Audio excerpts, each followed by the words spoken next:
Hello. One lapping. Sorry, it took a second. I went downstairs and I got some tea, and I got these. They're technically expired, but like by 2 months.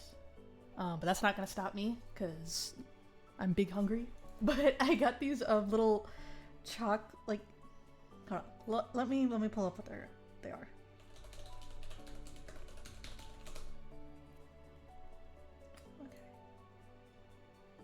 Okay. They're good. Here's a good picture.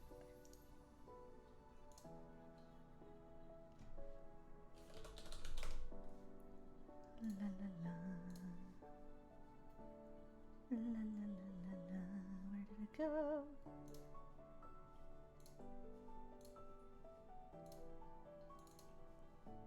Okay, so yeah, so they're like these. They're cookies, but not cookies at the same time. um and yeah, they expired in June, but I think I got these in like April, so I don't feel like that was that much time that elapsed, so I'm still gonna eat them. So you're probably gonna hear me slurping and munching.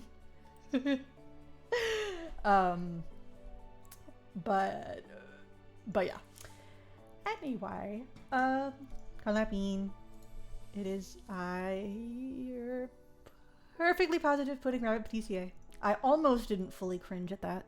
Almost. But welcome in Vachi, welcome in Moose. We're gonna vamp for a little bit before I get to the main event. So today I had this, I don't know the English name for it, but I had this pork belly dish that was good, but I can handle spice. Like, I generally can. I know, like, everyone tries to say that and then they can't, but, like, I do like spicy food. But it was so spicy. Like, I was coughing. Like, it was in the air how spicy it was, so I couldn't finish it. So I'm, like, so hungry. I'm big hungry. So I think I took, like, maybe 3 bites of it, and then I had to tap out. It was very embarrassing for me. Very, very, very embarrassing for me, who's never does anything embarrassing. What else was I gonna say? I always have these things where I'm like, I'm gonna say, oh, this on stream, and I'm gonna talk about this, and I'm gonna do this, and then when I start, I'm just head empty. But my version of spicy is Indian. Well, one time Papa Lappin went to an Indian restaurant, and they had like levels of spice for their curry, and they were like, what you want? And he was like, give me level 5, and that was the max. And the waitress was like, are you sure? And he was like, yes, I'm sure. So she brings him his curry. He can't finish it. I think he takes like maybe 3 bites. And then she comes back and she's like, yeah, I didn't give you a 5, I gave you a 3. So he was very humbled publicly. So, and that actually happened to me in Japan too, because Japanese food typically isn't very spicy. It's not seen as spicy. It's not like Chinese food or Korean food, which has a strong spice history. And there's this like big, I guess it's kind of like fast food chain restaurant, not exactly, but kind of like a Panera equivalent, I guess is what I'd call it in terms of like how fast food it is.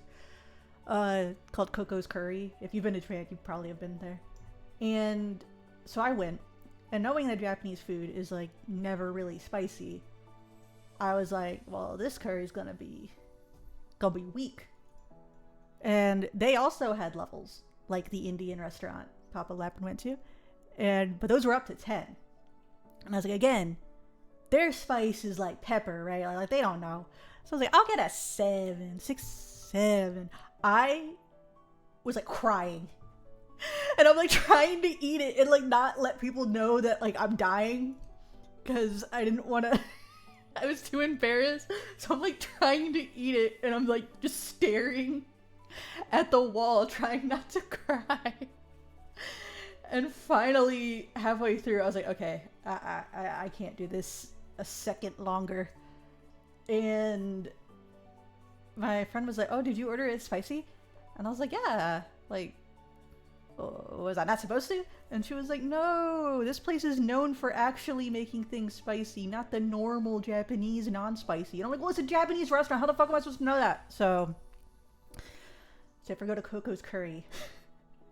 I mean, it's cute. Again, I feel like that's like a pretty common tourist place to go, and it's pretty affordable. I mean, most food is much more affordable over there than it is here.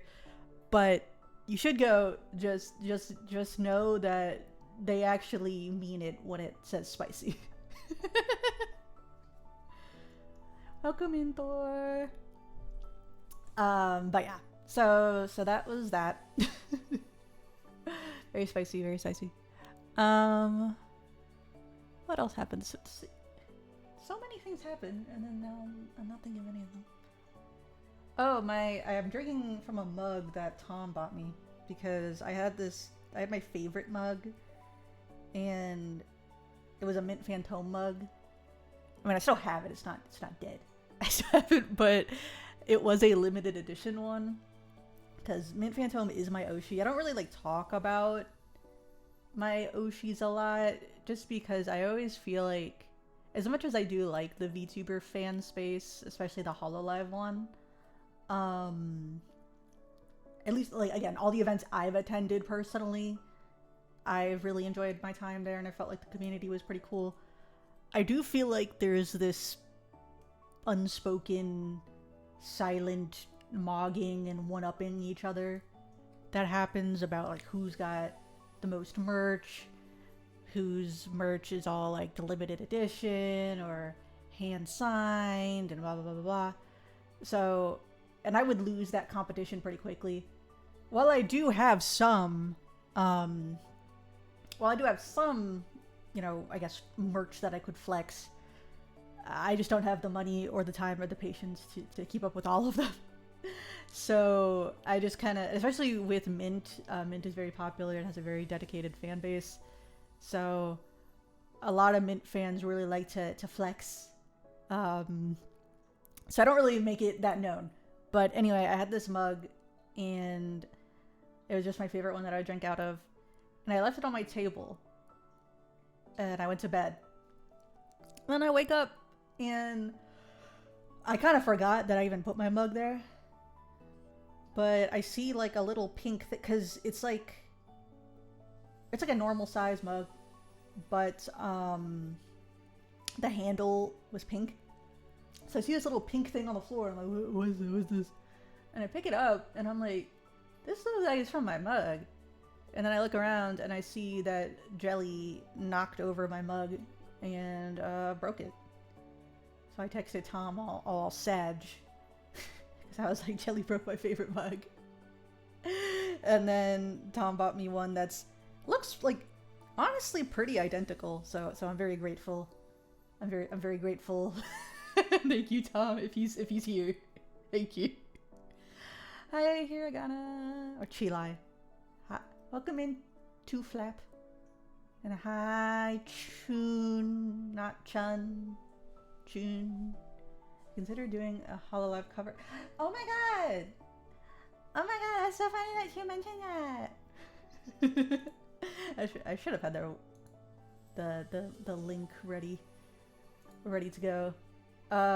We probably will watch that together, just because we watched it in the collab stream I did a couple days ago, but I wanted to just watch it with you guys, just me, so I can yap about it.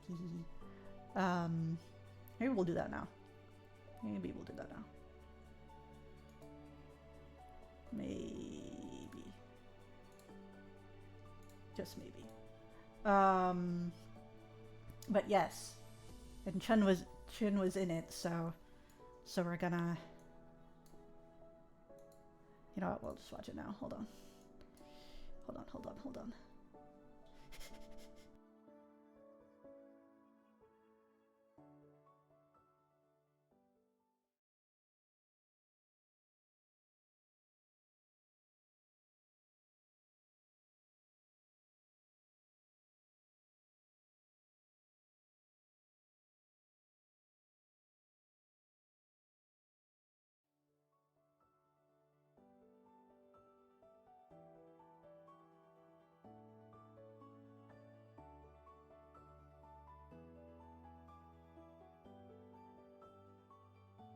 Okay.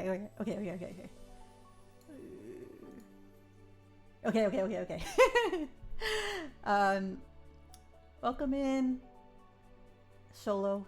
I think that's what I decided to call you.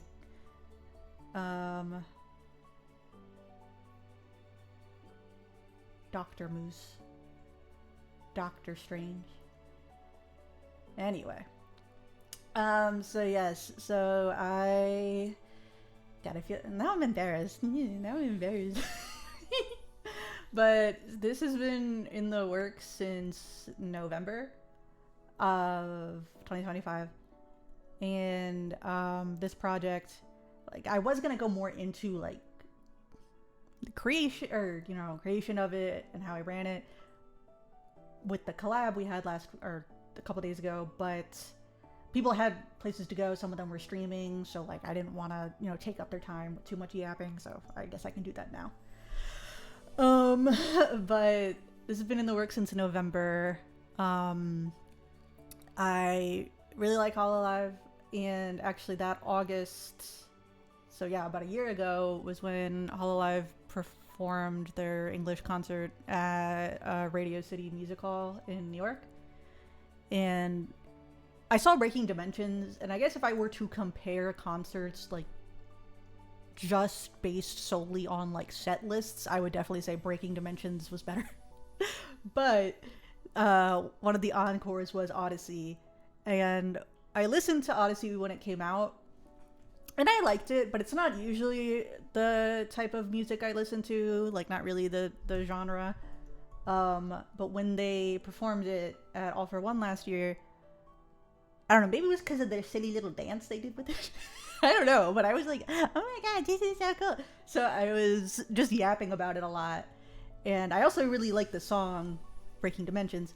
So I kept going back and forth where I was like, maybe I should cover Breaking Dimensions, or maybe I should cover Odyssey, or maybe I should cover Connect the World, like all of their big group Hollow EN songs, basically. And it was initially going to be a Breaking Dimensions thing. Cover, like that was what I fully intended on doing. And I was talking to Reiru, who is in the cover. She's a very talented Yo-Tite. She also has commissions and stuff, so you should definitely check her out for all of your singing and cover needs. She's very talented, very kind. But I was like, oh, maybe we should sing Breaking Dimensions together. And she's like, oh, I already have a cover for that. Which wasn't a no. She was just like talking. But in my brain, I was like, no doubles. Because I'm toxic. So I was like, okay, wait, what about Odyssey? Ah! And she was like, oh my god, I love that song. So I was like, okay, so true. So I ended up just kind of winging it, and I never put out a formal scouting post. So all of this was just me being annoying in DMs, pretty much. Being like, hey, can you join this? Hey, do you like this? Hey, do you want to? Hey. That's usually how most covers go with me. Like most collab things, it's just me going, hey. I don't get invited to much because I'm kind of a loser. So I do the inviting. It's okay. It's fine. I'm not upset about it. It's fine. Anyway, God, I'm still coughing because of these damn peppers.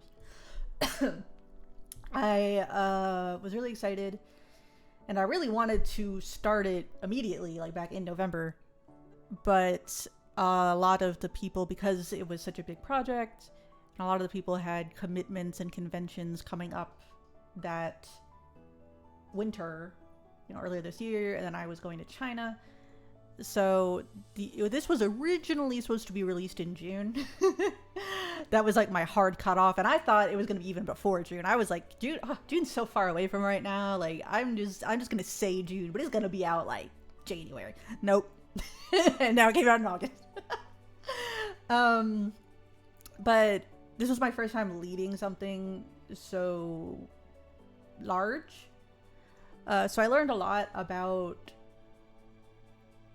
covers, which I mean I'd already been working on my own, but like more of the back end type things. I really wanted to commission someone for the instrumentals, just because like this was so big, and it was a big financial and emotional and time investment. I was like, you know, I'm gonna do all of it. Like, I'm not just gonna do a couple things and like cheap out on the rest. Like I'm gonna do all of it. So I got the instrumentals made, and Rayru, who sang in it, did the harmony guides. And then Tom and I became friends at that time. And I was like, hey, you want to do the art? And he was like, yeah. But 19 people's a lot of people. And I initially, before I asked Tom, I made a post on Twitter. And I think that was one of my first posts to ever, quote, pop off. Mostly because of bots. But I was like, hey, anyone cool with drawing more like 10 plus full bodies? And I got a lot of replies, and a lot of them were bots, but a lot weren't. A lot of them were just, you know, small artists shooting their shot, which, you know, can't blame them for that. But I also got a lot of, because I really wanted this project to be on the DL, because I'm weird. And I didn't really want, like, I didn't want expectations on it, you know? I just wanted, that's just how I am. If I have, like, a lot of expectations on me, then I feel like I'm going to fail. So I'm like, if I just do this in secret and no one knows about it, or very few people know about it, I don't know. Maybe it's just the mental illness. But anyway, that's why I was pretty vague in my post. And most of the people were just like, you know, just dropping their VGen links or, you know, whatever. Or the art bots were just like, I'm an art bot, basically. But there were some people who weren't bots, but were very animated in my comments. Like, are you going to give details? Question mark, question mark, question mark. And I'm like, no. And I said in the post that I would reach out to you if I was interested. And then other people were like, well, I haven't heard back from you. And this post, again, this was like my first post to pop off in terms of like comparative to my size, especially at the time. So I still have under 1K followers on Twitter, but at the time I was like probably closer to 400 or 500. And the tweet had amassed at least over like 3K. So it had a lot of eyes on it that I normally don't get, and a lot of comments, which again, a lot of it was from bots and other things, and just people hungry for commissions. And so I said in the post, like, I will not, like, do not DM me, I will reach out to you. Because if you DM me, I'm going to assume you're a bot. Or it's just too chaotic. Like, I will just look at what you've sent, see if it fits in my budget, and if I like it. So I would get people in the comments too, like, I haven't heard back from you, and I didn't respond because, you know, I didn't want to be wooed. But I'm like, if you didn't hear from me, you didn't hear from me. You know, like, I don't know how to like, I don't want to humble someone that badly, but I'm like, if I didn't reach out to you, you were not selected. Then I still got people DMing me like, so are you gonna do this? And that kind of bothered me because a lot of them, again, we're already assuming this was something I wanted when I didn't reach out to anyone. I didn't reach out to discuss quotes or anything. So I learned not to really post like that. Because I only did it because I've seen, like, you know, bigger VTubers like HoloLive members post like, oh, I need a whatever in a short time frame, and a lot of people comment, and usually, I don't know, maybe just because they have managers or people are more intimidated by their size, they didn't really get people that were willing to be more direct in DMs. So I learned a lot about that. And then we brought Athra in, and with Tom's art style, I feel like they both do color very well, but with Tom's art style, it reminds me more of like a comic book, if that makes sense. Like that type of pop and color, versus Athra, who did the other half of the art. Their art was much more soft and like watercolory, so I kind of wanted that contrast once we decided to split the art and make the workload more manageable for both parties. So that's why there are two artists. And the MV, honestly, I really feel like the MV artist undercharged for what he did, but I basically just sent the original and I was like, I want this, but not this. And that's kind of with most of my things. Like, I have ideas, but I don't really have concrete, like I have a vibe, but not really a plan, because I'm also someone that can be easily persuaded and like talked into things. So, and with artists especially, I know, you know,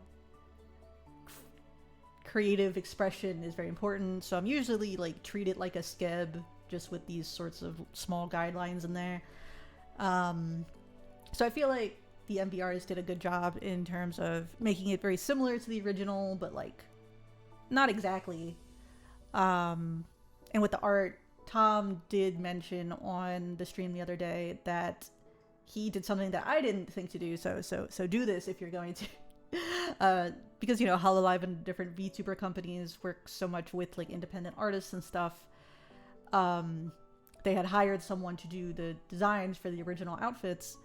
I didn't think to DM that person, which is an oopsie. So if you're gonna do something like that, keep this in mind. But Tom did, and Tom was like, "Hey, are you gonna be upset if I use these outfits?" And he was just like, "Don't do it exactly." So Tom and Athra both, I think, really captured the overall vibe of the original outfits for the original Hololive singers, but also had colors and little nods to our own VTuber slash Yotite slash idol slash stuff. So that was really important to me, so I was very glad about that. And yeah, I think I did see someone reposted it to Reddit, which I know, like, Reddit and being on Reddit isn't always a positive thing. But I saw someone, like, just on their own reposted it, and they had mentioned, like, it was impressive with most of us being under 10k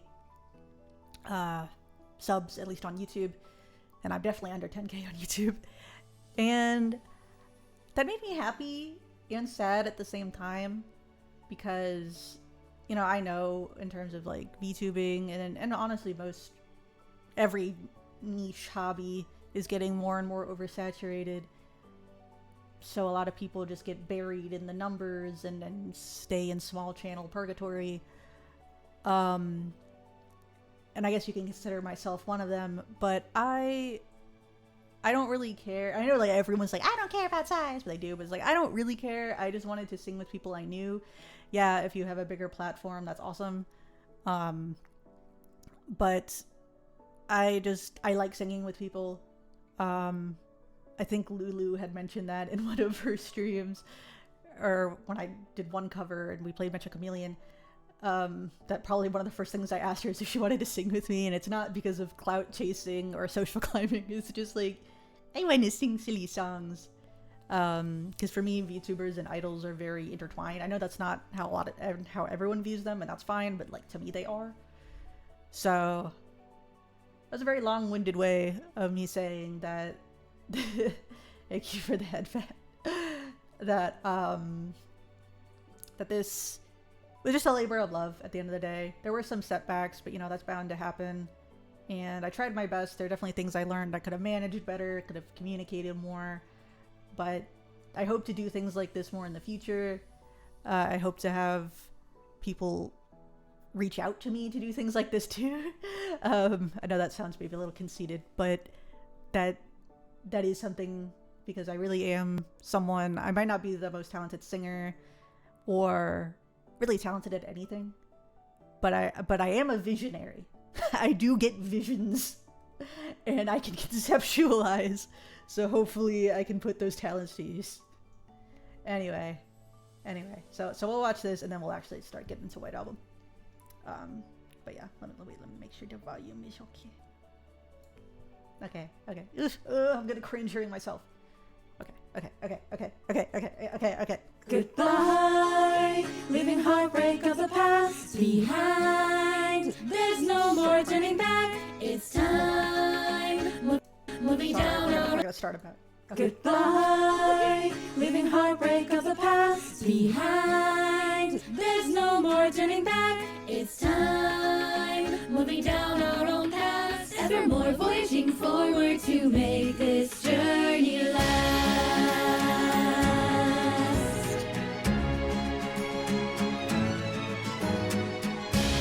Oh yeah, I also calmed someone to do like a logo. That would just be fun. But I thought it was very nice. It was very. Oh, and in the silhouettes here, I try to make it everyone's image color to who they're singing as image color. From riding the wind, Where a myth begins by revealing outward ends up. and a fiery tale So begins. yeah, that's what I He's wanted. a dead departed, you know times. Us to follow unreachable dreams. No, it's here and right now that we're drawn to somehow. Deep inside it wants to lift our wings.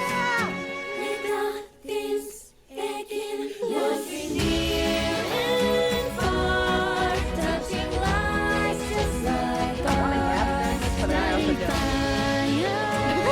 till I'm wasted away. One day, I'll recall these nights. A relentless odyssey, passing onward.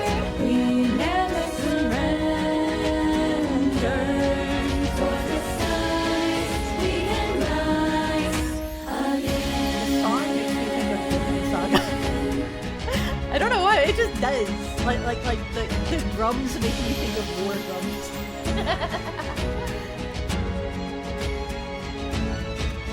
My heart explodes, but I'm not afraid.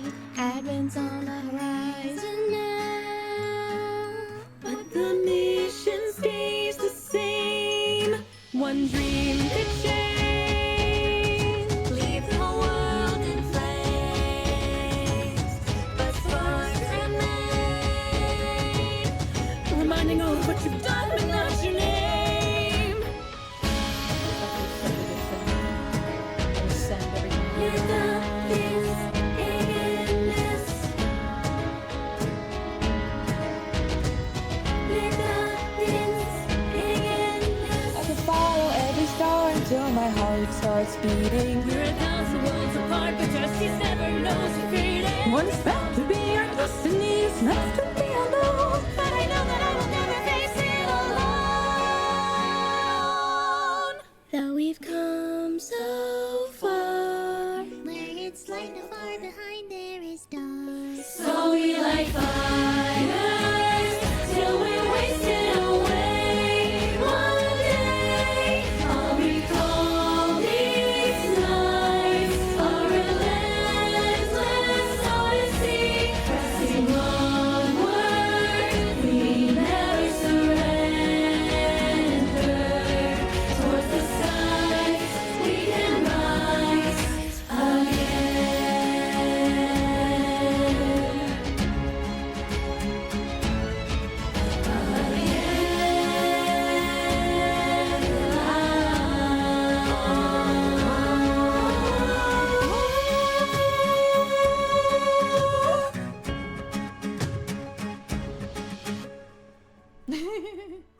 Okay, wait. So I actually decided I do want to yap some more about it a little bit. So I'm gonna compliment everyone. Okay, so this is Pengi. Pengi,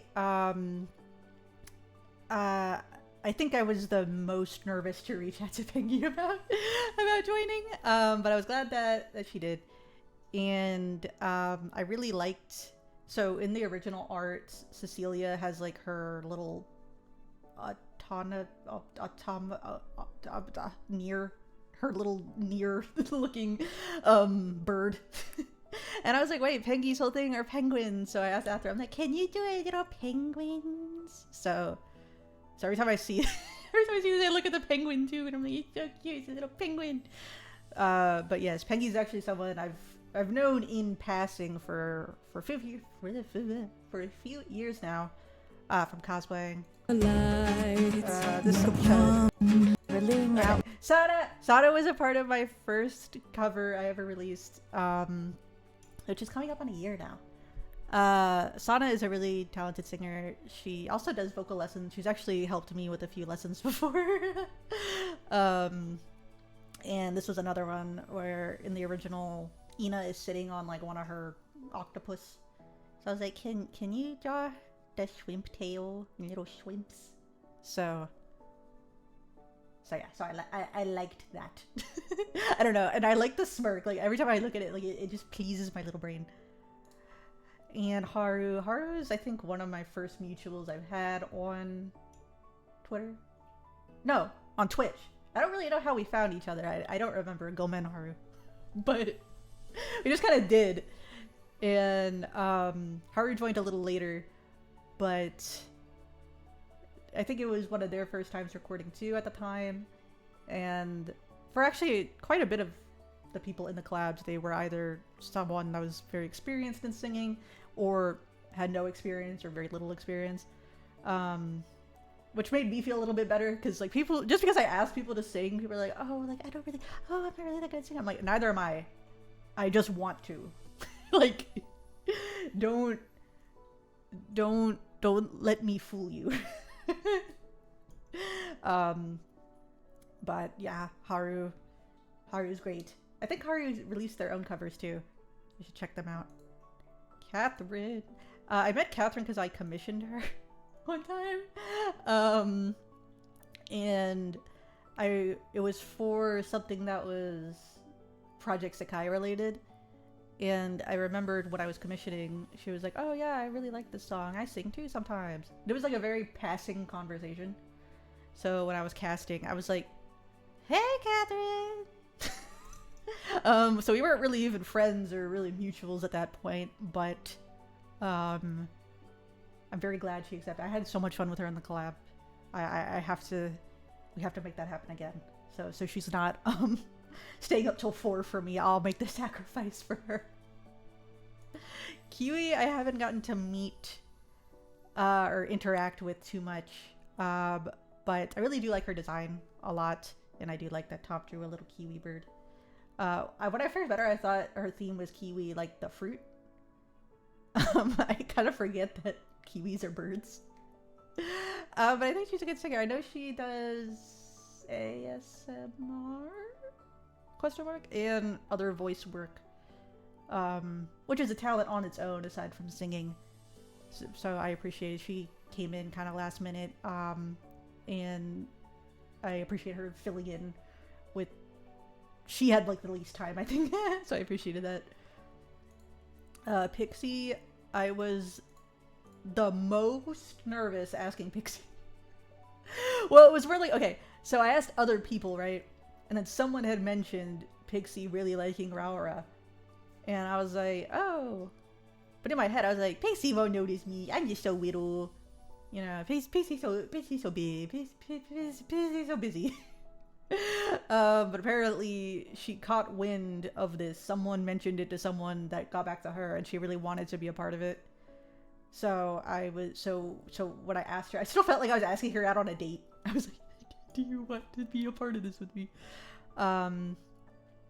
So yeah, but she's honestly a delight to work with. She's really patient, very kind. Chun. I got it right the first time. I don't really remember how we became mutuals. I just remember what followed you, or one of us followed the other one day. And when I needed a Gura, I was like, oh, this person, we're mutuals. So I reached out, and now I think Chun and I, we have a very, very beautiful relationship, very beautiful friendship. Talking to Chun makes me very happy, and I really enjoy their singing. So yeah, so I'm very glad that, and I liked how you can't really see it until it's the full body, but how Athra made her little shark tail look kind of like a sock. Alright, I'll skip around to Lulu, the other Lulu, not Fleur, Lucian. I met her on Twitter randomly, and I didn't know how big she was at the time in terms of like just sheer numbers. So she was one I asked directly if she wanted to be a part of this, and I was like shaking in my boots. I'm like, she's gonna say no. She's gonna be like, I'm so busy, and she is very busy. She is, and she was like, oh my god, I'd love to, and I was like, huh? Like I really didn't believe her when she said she wanted to be a part of it, and I was like, okay, well maybe she's just talking right now, you know, like it's November. She's just like, yeah, I want to be a part of it, but then like. And this wasn't just towards Lucia, this was kind of towards everyone, where I'm like, maybe once it gets closer, they're not actually going to be part of it, but everyone actually stuck through, so I was very pleasantly surprised. Hi, Wheels! Thank you! Thank you, welcome in. Oh yeah, I have, well, I'll get to that after this. I'll get to that after this. Then there's Sasha. So Sasha, I've known IRL through cosplaying for a very long time, and we didn't really talk very much, I think, for the first few years of knowing of each other, but then we started to get to know each other more, and Sasha sang with me with the Tragic Drops release, so that was cool. And I know she works with a very professional, at least at one point in time, worked with a really professional vocal coach. And I know music is really important. So to Sasha, so I was really glad that they that they agreed to be a part of it. Prim is also someone I know through cosplay. I actually didn't really get the chance to talk to them, but this one was similar to Pixie, where she caught wind of it and is like, I like Hololive, or I like the song. So again, I didn't really know Prim pretty much during all of the planning of this.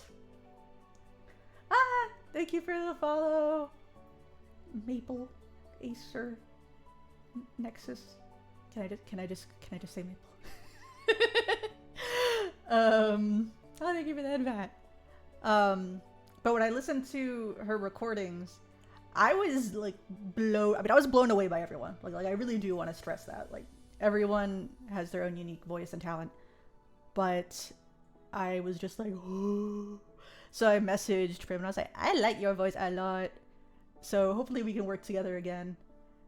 But yeah, that her voice really, I know she's really into idols as well. I think most of us are into idols. I mean, that's pretty obvious. Ducky was in my first cover as well, and Ducky wasn't someone I knew.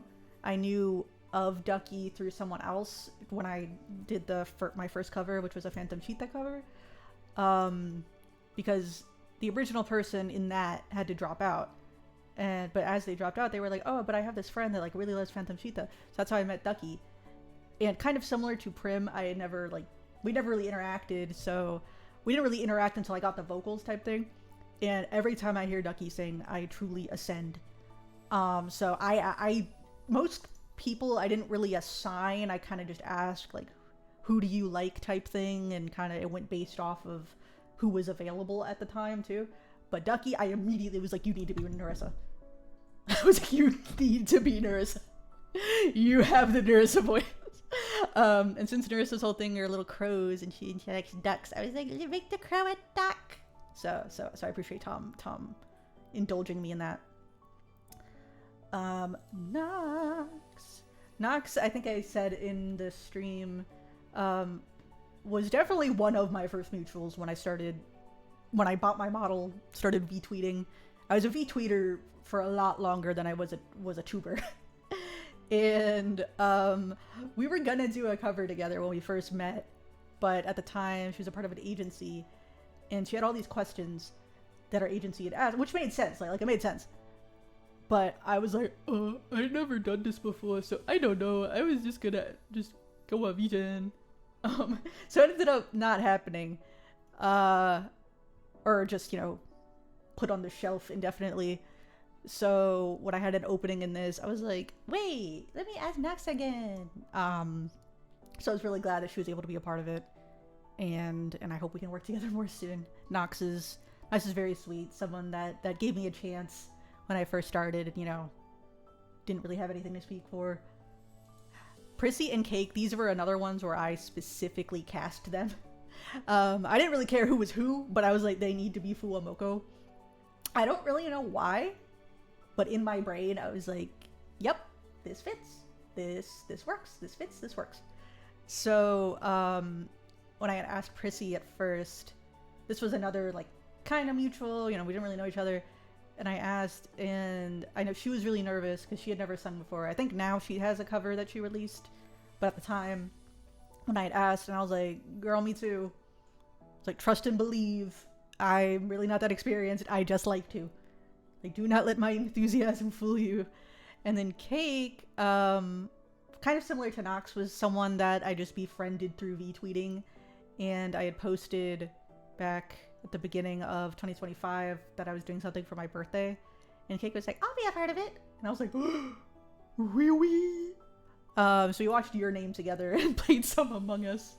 I wish that I didn't know at the time how to like save VODs, so I wish I had that VOD still, because she was very funny in it. But I was really pleased that we got to work together again, and we still need to play my rival, even though she's so much better than me. Sitovi. So we have the same model mama, and she was the first person I actually ever sang with, like, as per and Lappin. I don't think that stream exists. I hope it doesn't exist for me, not because of her. But it was her birthday stream, and she was like, "I'll need to do a karaoke," and we sang "Hot to Go" together. And it was my first time, like, singing. I was so, like, you do not know how nervous I was each time I record. I was like, I'm gonna throw up. And at the time, I didn't really have a mic. I had, like, a very small mic, because I didn't know how long I would be doing this, and, like, just, dipping my toes into streaming and VTubing. So it was one of those mics that's, like, got a very small stand. So I either had to pick it up and hold it to my mouth, or, like, lean down. And, I didn't know about a pop filter, so you just heard me like, puh, like the whole time, every time I sang. But she was one of the first to also give me a chance, and she's been one of my longest buddies in this space. So I'm very glad. I know she's had a lot going on, but I'm glad she was able to make some time for this. And her as Kiara, I didn't cast her like I cast other people, but I did want her to be Kiara. So when she was like, I'll do Kiara, I was like, yahoo! Sunny I have known since we were both 16 years old. Oh, we met in a Love Live group. And we kind of like were just mutuals after that for a while, just followed each other on our cosplay stuff, seeing each other but not really seeing each other. And then a couple years ago, there was a cosplay event, and I was like, well, I guess I'll go to it. Because usually I just go to cons, like I didn't really go to like independent meetups and stuff. I ran into Sunny, and I was like, oh my god, it's the Love Live one. And they were like, yeah, oh my god. So after that, we just started talking all the time, and now a day does not pass where I don't talk to Sunny. Sunny's getting ready to debut, and they did release one of their own covers, which everyone should watch, of Shoujo Rei. It was very good, very, very great. Their knowledge of yaoi, and they only know about like yaoi because of Yu-Gi-Oh. They're part of the reason I got into Yu-Gi-Oh. quote into Yu-Gi-Oh.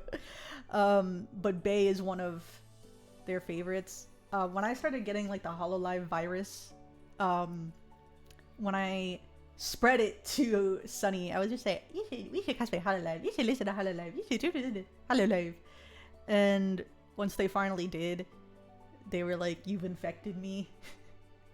So Bae is one of their favorites too, but Corona, you'll never meet a more devout Corona stan than Sunny. Ooh, Reiru. I met Reiru when I commissioned for a cover that has not come out, but it's been in the works for almost 2 years. And she makes scripts that like my brain can understand. And I already talked a bit about her at the beginning, but she's very talented and she's very kind, and one of the few people that gave me a lot of encouragement when a lot of people had me in my bag and I was like, I should just stop singing. Like, just because you can sing doesn't mean you should. But she's really encouraged me a lot, and we have some more projects in the works together. So we'll be together again. And I think that's everyone. Right? Yep, that was every nyan. So yeah. So thanks for letting me yap about it. But oh, and I can't not mention Coral. Coral is the one who mixed this. Because of such a big group project and us being all over the world. Oh wait, I missed someone else. I missed Paint. This is the last one I missed. Okay, I'll go back to Coral. MS Paint is someone I've also known in the cosplay space for a very long time. We met a few years ago, more formally through a cosplay, idol competition. They're someone that's really passionate about idols and singing, and it really shows through a lot of their work. And I was honestly surprised that they agreed to work with me, because they're just always so busy bringing more attention to Kaigai idol culture. So I was really happy that they agreed to be a part of this. And I love what Athra did because MS Paint's whole thing is like a rainbow. So I really liked what Athra did, how they incorporated that with Iris's design. Okay, back to Coral now. So that was officially everyone. So yeah, Coral, when I sent them everything, I was just like, hey, so like here's a group of people and all their voice lines. And they just kind of got to work. Which I know it's like when you're commissioning someone, that's how it should be, but they just kind of got to work, and the whole time I was like so nervous. I was like, like this is like a lot of people, right? Like, oh my god, that's gonna be so annoying, right? We're like, and then I learned that Coral is equally as idol pilled as me, and now Coral and I got tons of things in the work. We have very similar brain worms, except for about cookies, but they were very patient with me and with everyone. Because everyone submitted different styles, different ways, we're all over the world, different types of mics. So I cannot give more props to Coral. Coral did the Lord's work. And they definitely should be charging more than what they did. So if anyone gets a chance to commission or just check out Coral's works, you should. Coral's been in this space for a long time. The Yo-type VTuber singing, whatever. Cannot say more compliments about Coral. And yeah, that's pretty much it. So that's pretty much all the yaps I had about this. But I'm really, thankful. I cried a lot already. Just like this, just this coming together, and it was a lot of effort, and I don't know, it does feel like my baby a little bit, and I'm sure I'll have more babies the more my VTubing career continues, but this is a big accomplishment, which is why I never shut up about it. But I told myself today would be the last day I really yapped about it, especially on stream. So I won't talk about it anymore. But please watch it if you can. Please support everyone who is involved, whether it be through their singing or streaming. And yeah. Okay. All right, we're actually gonna start White Album Moose. So you can take that shade back. We're gonna start White Album. Just 1 second.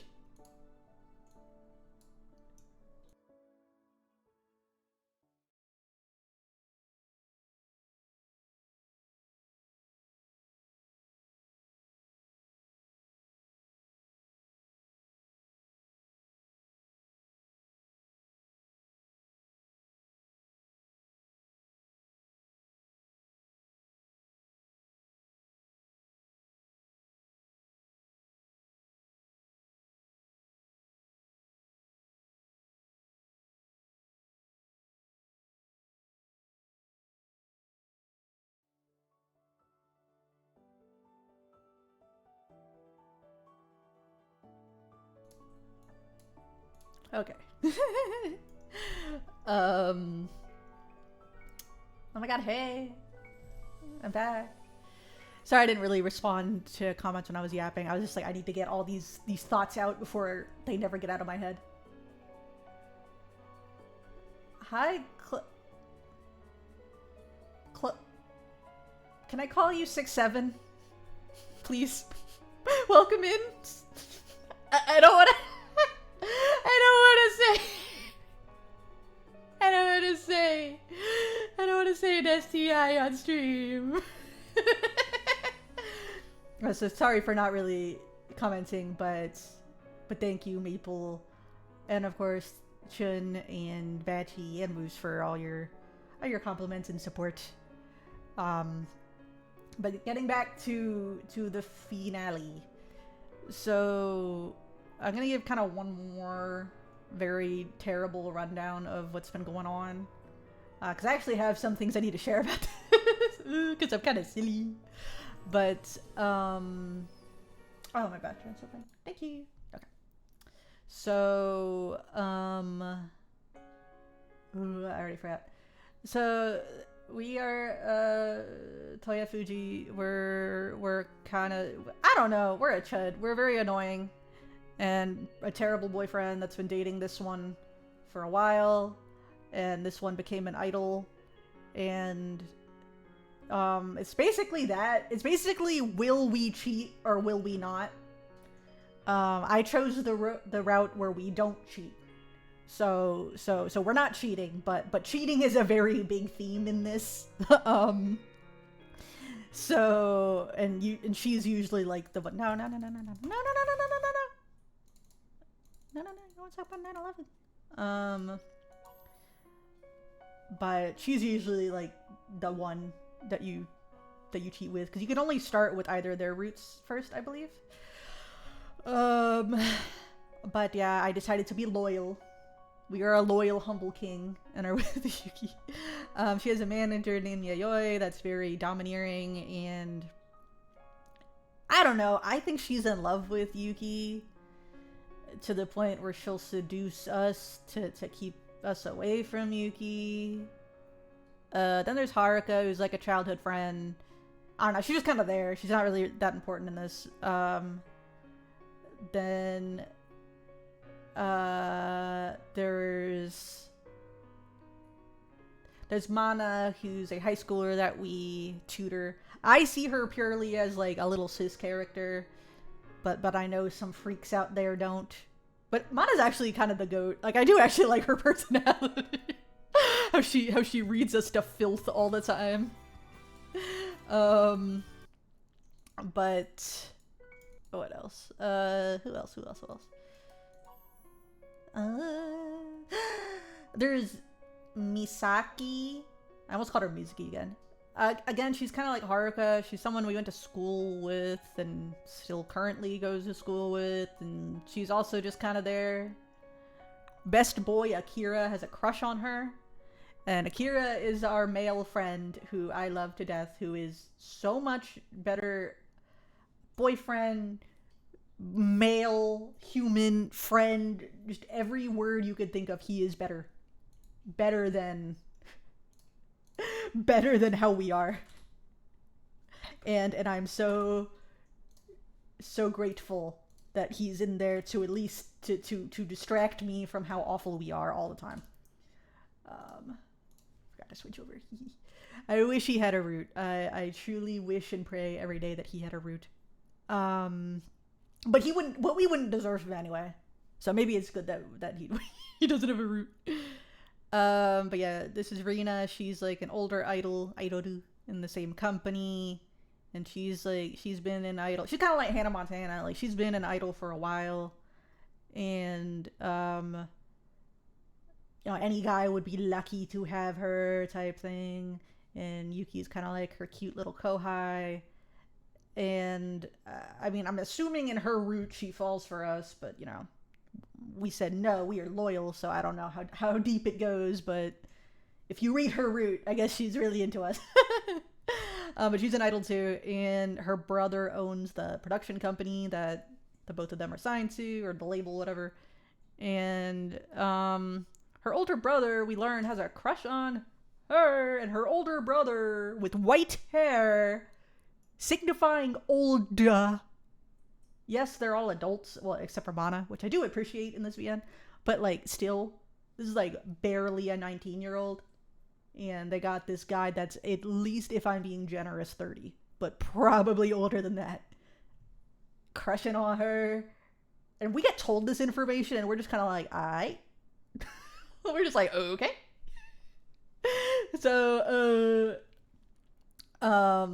there's that. And then there is another character that we haven't met and we won't meet until we complete the route, but her name's Sayoko. She was added to the remake, which is this. I don't know anything about her. All I know is she's another idol.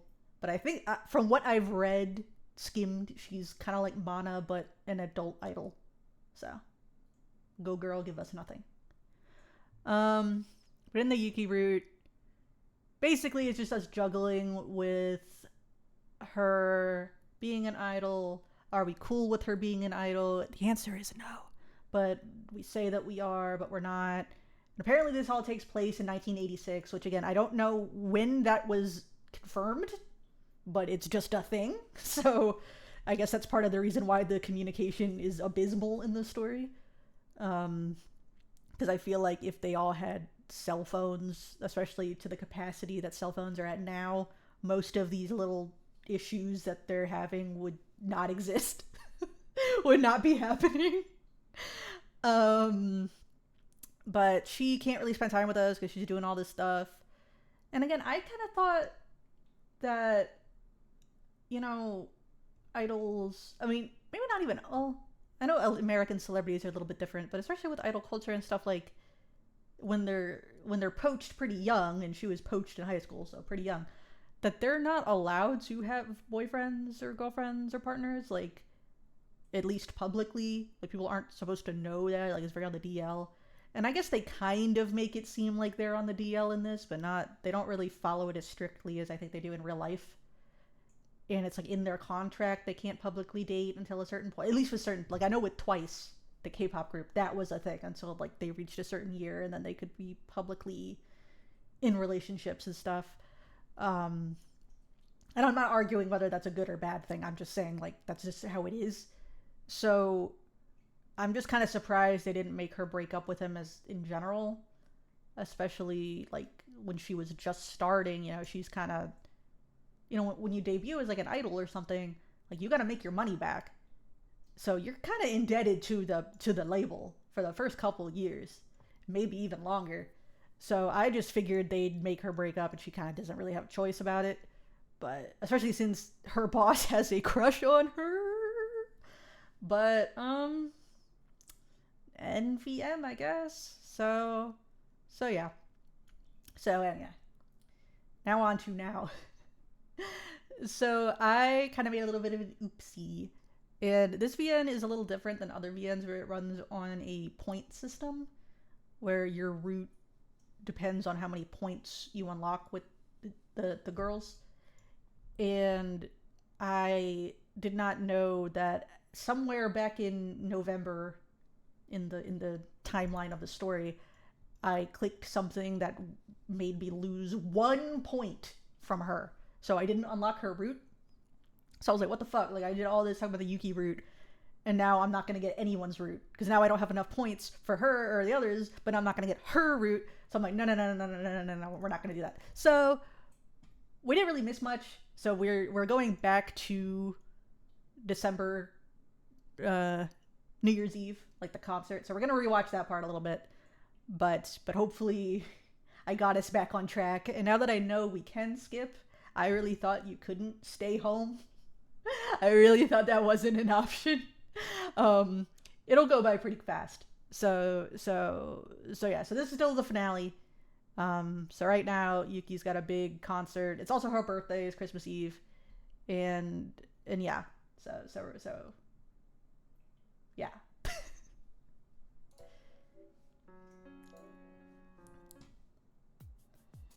Okay.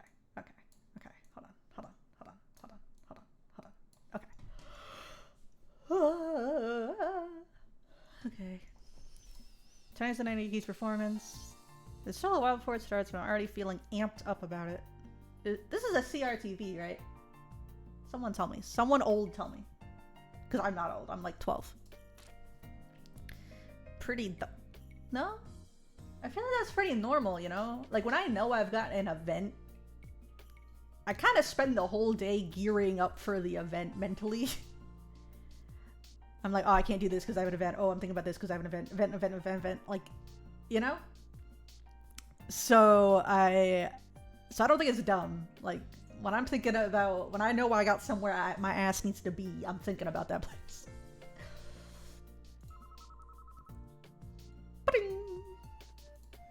Yeep!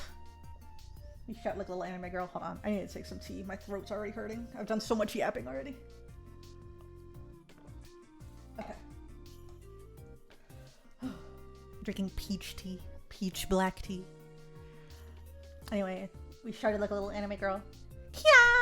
Yeep! My phone suddenly rings out. Almost gave me a heart attack. Are you guys someone that gets scared very easily? I am. I get startled very easily. I was told that's an anxiety thing. I don't know how true that is. Yeah, Fuji speaking. Hey, babe! No, I haven't, because I suck. It's just a kid. We're lucky he uncalled us. Don't scare people. See, like, we're such an asshole. What do you mean by that? It's my home. I can be in it if I want. Why are we getting defensive over nothing?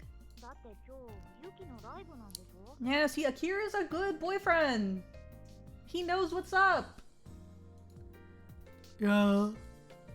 Even Akira knows about it. Not so much later, though.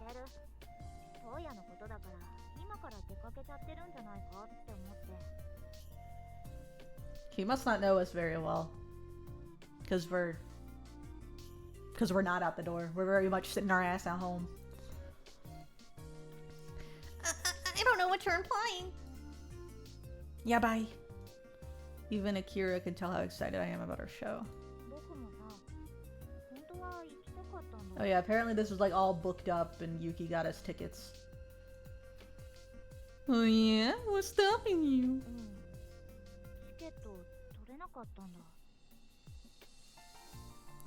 That's all. Well, she is our girlfriend, so like, she would give us one, right? Well, she did. He's really on a roll today.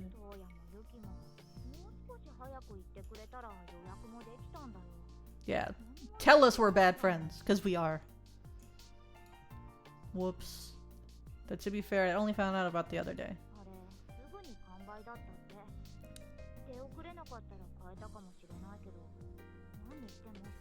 I wonder if back in the 80s they did the lottery system like they do now for a lot of Japanese concerts. Machi? Seriously?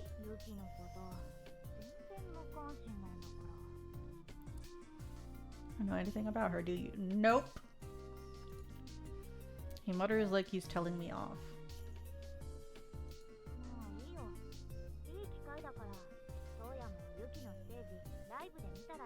Yeah, that's a good opportunity for you to watch on stage. We changed man afterward. No, we won't. We never change. What's that supposed to mean?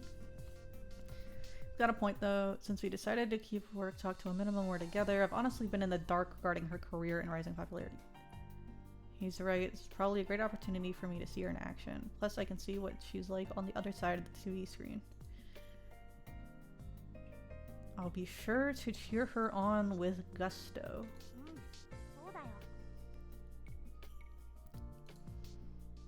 I'll be sure to give her a good cheer for you too. He's clearly annoyed. That didn't. Why is he annoyed? Want me to bring you back a pamphlet? Okota. Now he's mad. Madge. That was teasing? I don't know. Maybe I'm too tism for that because I didn't think that was teasing. I thought they were just yapping. You're ridiculous. He's such a straight-laced guy. Appreciate you giving me a call. I'm glad to hear you're in a corner. Money. He mutters under his breath, almost shyly. Thanks. Alright, I really gotta get going. Yep. With that, he hangs up. Despite acting like he doesn't harbor any special feelings to her, it's clear he cares about her quite a bit. Well, yeah, aren't we all like super childhood friends? But it's also canon, he has a crush on Misaki, so. It's about that time. Let's go. Trying to see Yuki perform live!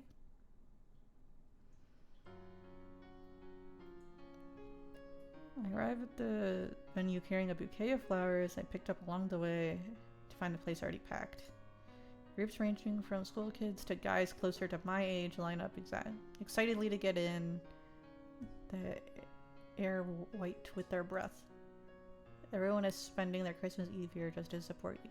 I don't know if isn't this like a music festival? They could be here for the others. Right? This is like a music festival. They came to watch Yuki sing, dance, and perform on stage, and the feelings they have for her are, dare I say, extra special. Many view her as theirs and theirs alone. She's their idol, or perhaps their very own charismatic superstar. Despite being her actual boyfriend, I wonder if these feelings I have for her can compete with the love they possess. Should I feel proud of this lineup? The people who love her extend far beyond the crowd here. Her fan base exists on an even more massive level. She's a hopeless mess who has yet to release even a single album, who is turning 20 tonight, and yet this many people absolutely adore her. Faced with this reality, how can I possibly see her as my own beloved Yuki? But that's why I came here, right? To see Yuki. It's a simple enough reason, and yet to me it's far from trivial. What are we even thinking, dog? Like, what? This is just talking to talk, or thinking to think. To be perfectly frank, I have no idea what's going to happen between us. The only thing about it, in worst case scenario, it does feel like is a real possibility to me. So it's important for me to burn this scene into my memory. The night chill, the bright lights, the hum of the crowd, and me standing in the middle of it all. And then there's Yuki glittering from atop the stage. I'll burn the scene into my memory, into my very soul. That's when the doors to the venue open. Staff member guides me through the dimly lit venue to where I'll be sitting. Yuki managed to get me a ticket for a special seat directly in front of the stage. So I sit there quietly waiting for Yuki to take her place in the limelight. All I can ever do for her is wait. So the least I can do is wait patiently. We're so kind. We're a kind king. To keep my attention locked on her and only her. Lights dim, the show starts.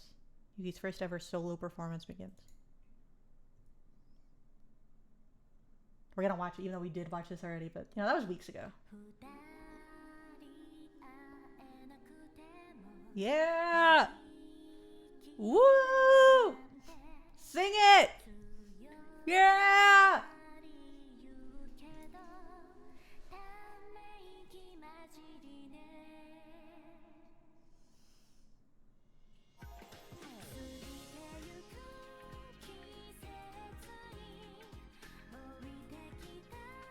So true.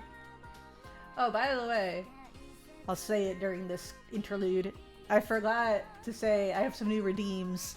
You already noticed some of them, which is the fortune cookie. But I also have... Wait, oh, sorry, I paused this. I didn't mean to, but you know, whatevs. I also have you guys who work for me now. You guys can apply for the job. Yeah, so apply here. Do it now. Apply to work at the patisserie so you can keep watching.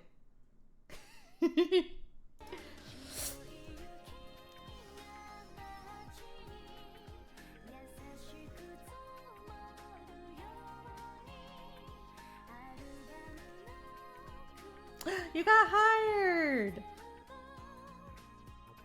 Oh, you only get $1 an hour? Oh.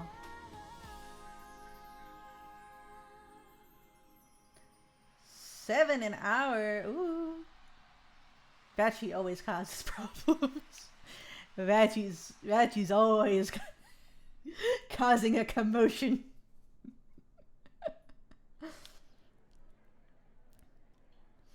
Her concert, which only lasted a few hours, came to spectacular close and even included an encore. Encore! The house lights go down before the venue is illuminated once more by dim yellowish glow. I remain seated for a little while longer, gazing off into the distance. I feel like I've suddenly woken up in the morning from the middle of a pleasant dream. So true, Vachi. Well, you basically are doing it $1 an hour. And yet I'm completely satisfied.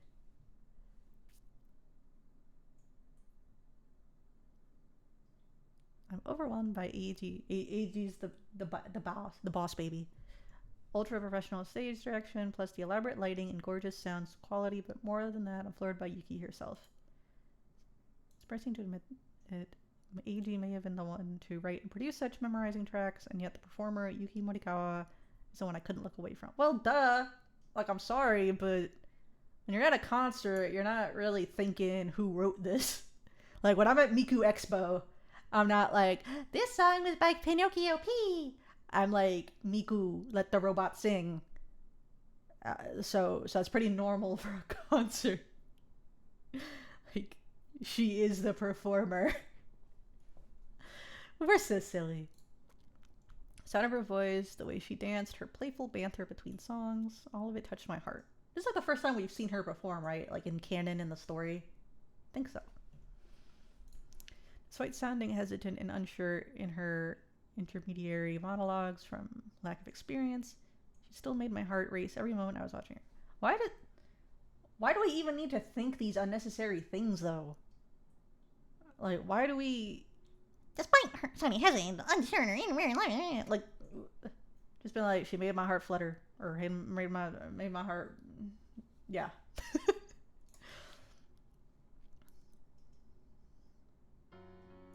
Yuki. Seeing her up there on that stage, microphone in hand, it's not like I didn't know how hard she's been working, not like I ignored that aspect of her life. I applauded wholeheartedly along with everyone else, and yet I couldn't help feeling sad. It's a satisfied sadness. The empty stage, curtain down, the auditorium now only sparsely filled as the crowd files out. This loneliness tastes so sickly sweet.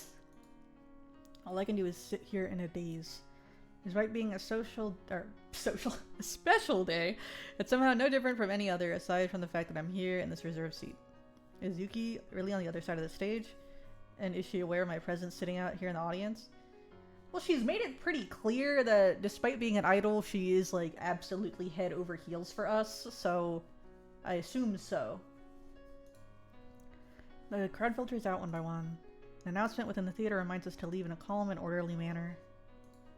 And here I sit, unsure what to do. After all, I came here to see Yuki. Right. Overwhelmed by a mix of emotions, with a hint of wistfulness thrown in, I have no choice but to stand up. After all, once the performance is over, the audience must leave. Suddenly... Oh yeah, we work part-time here, doing God knows what. A familiar voice reaches my ears. It's coming from the direction of the stage. Stagey. I look over to see a guy I've worked with at the TV station poking his head out from the emergency exit.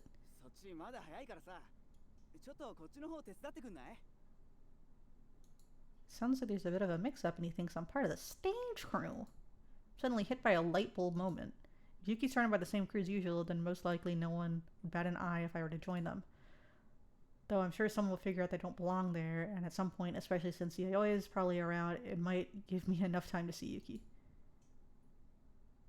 Oh, sorry. I'm actually busy with something else.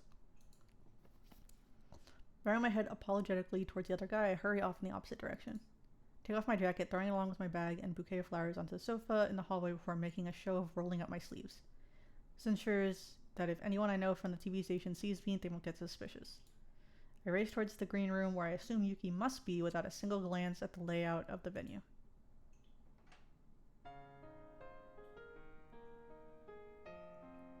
There's a line of doors down the hallway, each leading to a different room. Yuki must be behind one of them. Suddenly I feel something gigantic hit me from behind, shoving me forward.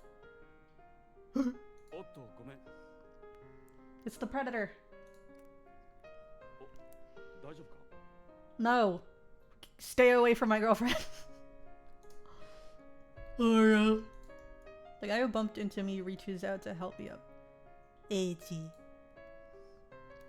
I'm fine. I can stand on my own. While we aren't strangers, I wonder to what extent he knows about my relationship with Yuki. This might not end well depending on the answer.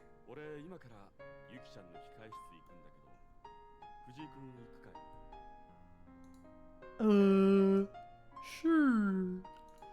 I blurt out without thinking. As I struggle to match his carefree tone of voice, I wonder why I feel so overwhelmingly intimidated today.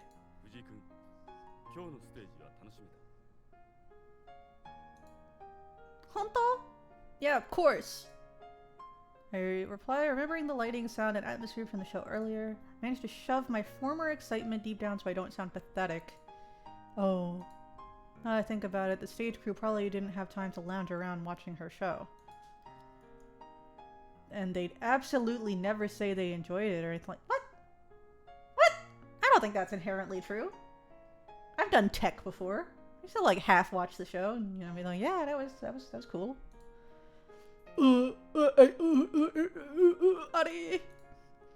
He simply laughs at me when I try to get away, panicked.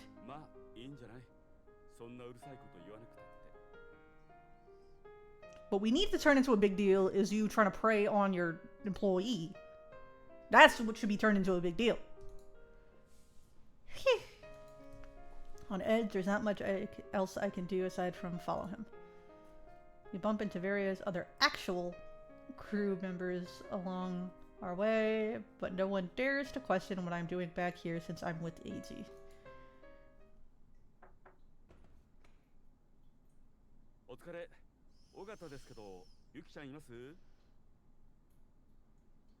He should— I think that was him trying to be cute, but it's in the text. To me, it seems like hyper literal.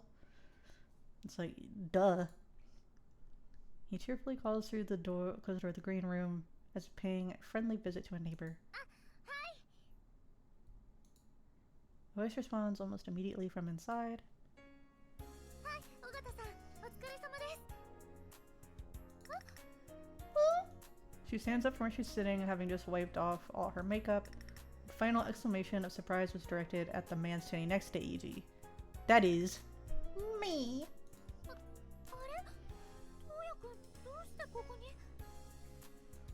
And she turns towards Eiji.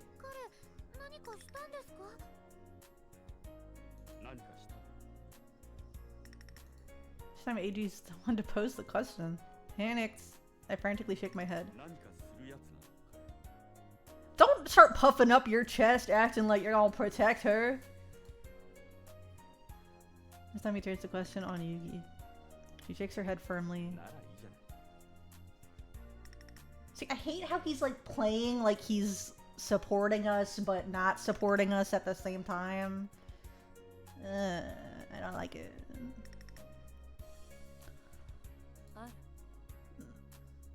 Oh, it's her girlfriend. Hearing the commotion, Yayoi walks over. Yeah, bye. Crap. Nani?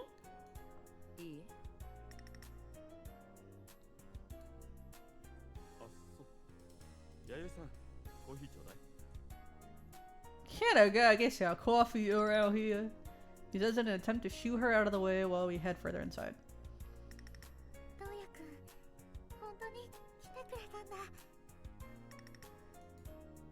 I did. Because I'm the best boyfriend ever. I reply, slightly embarrassed. I promised I'd come see you. Didn't I?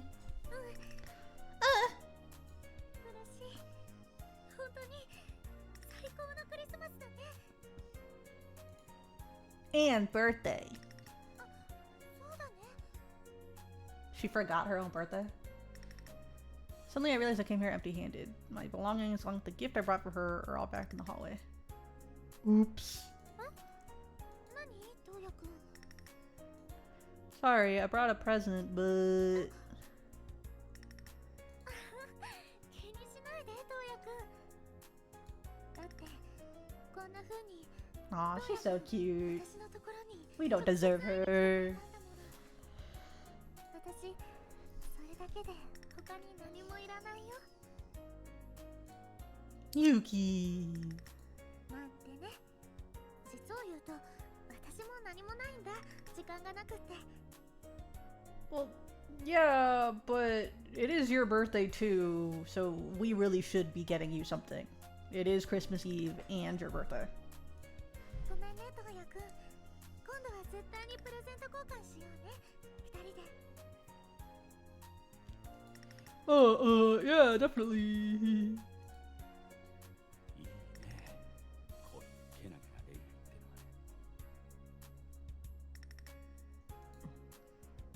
弥生さんはこんな身を焦がすような大恋愛を経験なされました。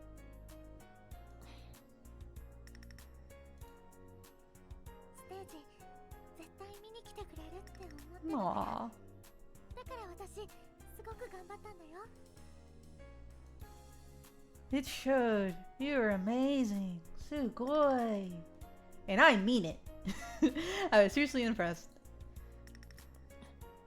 俺もないよ、そんな経験。羨ましいよね、彼ら。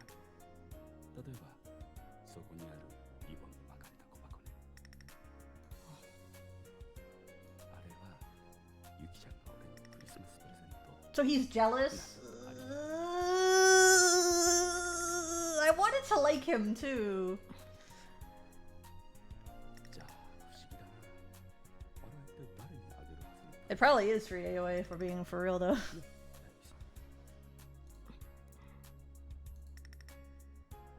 だかトウヤくんに改めて舞台のこと言われるとちょっと恥ずかしいな。 Huh? Really? Come to think of it, I've done my best not to get overly involved in Yuki's work life. But it was truly spectacular performance, Yuki. At least I think so. Yeah, manipulate her. Make her feel bad. ありがとう。 We exchange awkward, embarrassed smiles. ああ、なんだろうな、こういう。時に弥生さん、卒業って映画見たことある？ Isn't this like... Is this implied that we can hear their conversation, or we can't? あ、そう。いやね、Ugh, this is such a red flag. Ugh. 俺、笑うことないじゃない。 Who cares? Who asked? 今日はゆっくりとお話できるね。 Her expression clouds over slightly. 外のお客さんがもう少しいなくなるまでね。 Yeah. I guess she's right. She's not even close to being done with work for tonight. There's still a lot left to take care of before it's time to go home. It seems pretty likely she'll be too busy to spend time alone with me. And if she has to wait until the entire crowd goes outside, is gone before she can leave. いつまでもお客さんがいてくれたらいいんだけどな。 What's wrong? In response to my question, she chuckles nervously before waving it off. なんでもない。 She says, smiling awkwardly, when suddenly... ああ、ゆきちゃん。それあんまりいい考え方じゃないな。うん。それじゃ俺たちいつまでも帰れないね。 Eiji, sitting at the other side of the table, slowly leans forward. いえ、すみません、尾形さん。聞いてました？ Yeah. うん。聞いてた。悪い。 That little giggle. He says in the most annoying voice possible, a shit-eating grin on his face. So true. すみません。でもな、そういう消極的な態度ばかりじゃ、良くないな。はあ。Ah. うん。れるだけやって疲れて帰っちゃうってのもありなんだよな。 Isn't that just work in general? Like, that's just work in general. That's just showbiz. せっかくお迎えの人も来てくれてるんだし。 Suddenly he turns to me. Ooh, me? Ore? Ore? Huh? He and I look at each other confused. 違うの。 Chikao. He shoots us a meaningful glance. Setai! Of course! I answer immediately.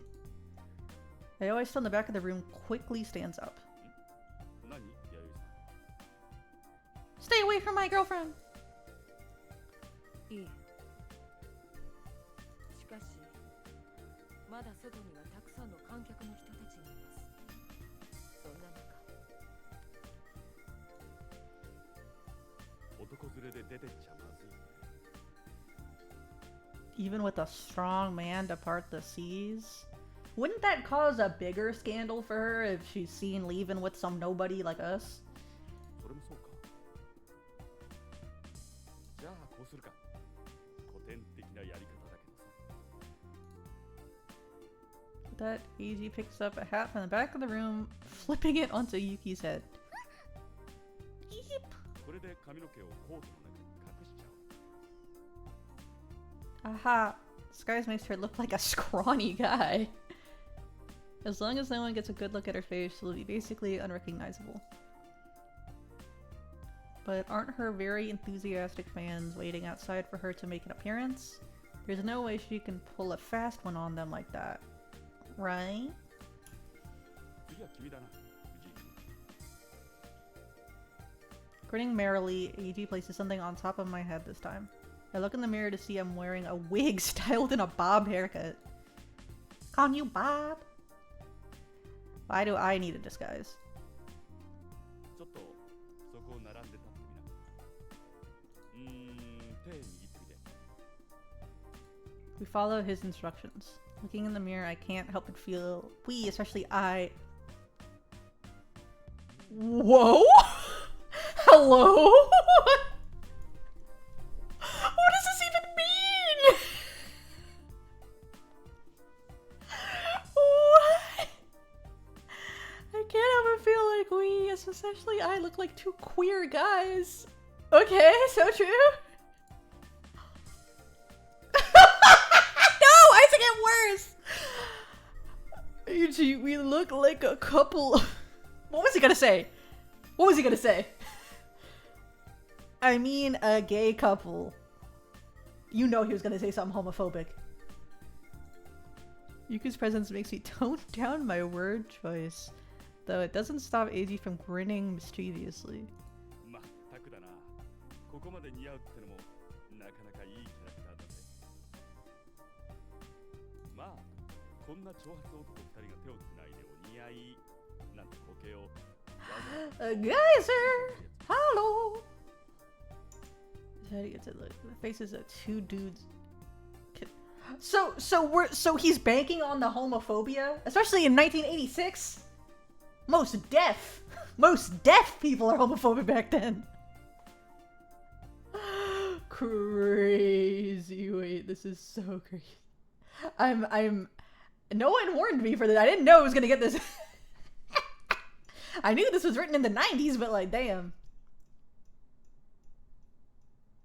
Huh? What? Why? Huh? What? Why not?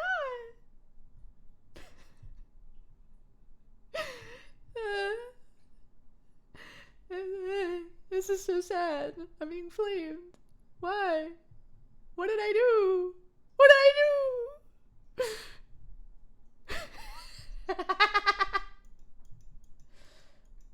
I am crying. Sag. Very sag. Anyway, I doubt any of these guys out there would try too hard to get a good look at the faces of two dudes canoodling and crazy. I've never experienced this in a VN. Not even in the yaois I've read. Huh? Oh, I get it. Yeah, homophobia, yay! Yuki, let's go! Just seeming bewildered as they tug gently on her arm. Was she not listening? She was right there. I was busy preparing for stream. Stop. You guys are mean. I'm gonna go talk to Yuki some more. She still doesn't understand the plan. There really isn't a plan. It's just walk outside. It's walk outside dressed like this. Yuki. As the Yoi takes a step forward to try and stop us, AT blocks her path.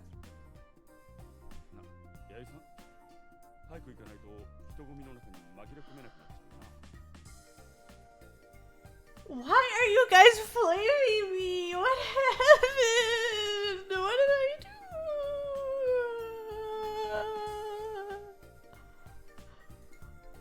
do? Yoi shoots a piercing glare at AG and me from behind AG's back.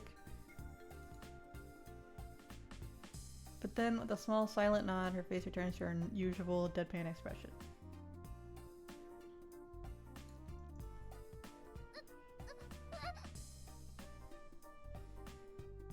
She didn't even say that. All she did was go, eh. He pushes her back into her arms. He clearly still in the dark about what's about to happen. You're just walking outside. Bro. Not him calling her stupid. You're so rude. Ada, you suck. Young stud. Crazy.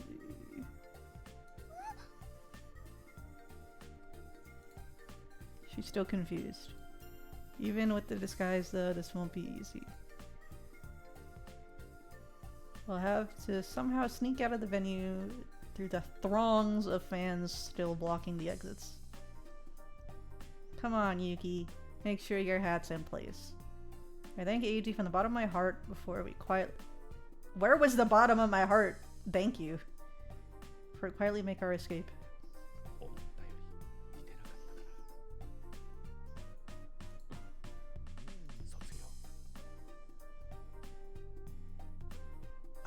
I encourage everyone to look up The Graduate because, yeah, they're nothing like the couple in that, so I don't even understand what this dude is on.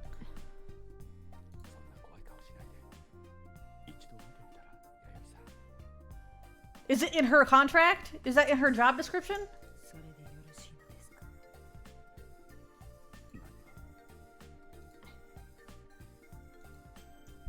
She mad at him. He in the doghouse. As you step back from the emergency exit hallway into the main lobby where everyone's lined up to leave or waiting for Yuki to show, she finally seems to realize what's going on. What?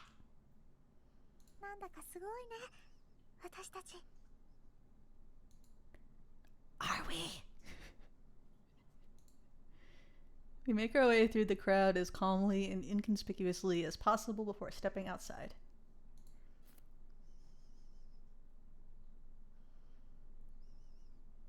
Once we finally reach the outskirts of the crowd, we start running. She's a runner, she's a track star.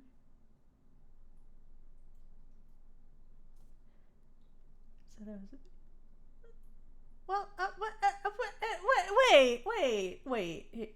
Guys, why don't you just fill out the job application I have here? Here, you probably don't have enough points. I'll do it for you.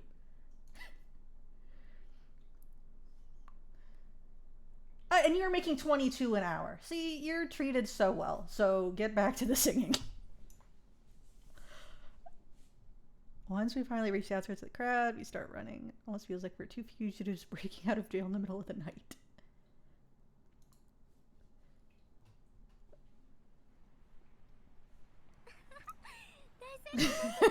So true, Moose.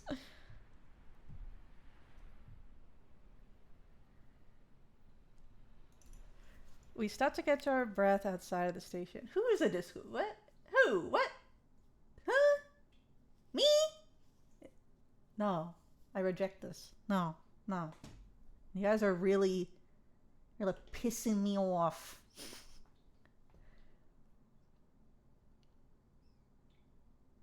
I'm watching you two. You two are on thin ice. Thin ice on this Christmas Eve we're having. I'm sorry, I'm doing my job, which is streaming. I am committed to the grind. I am not on my Discord. I am touching grass.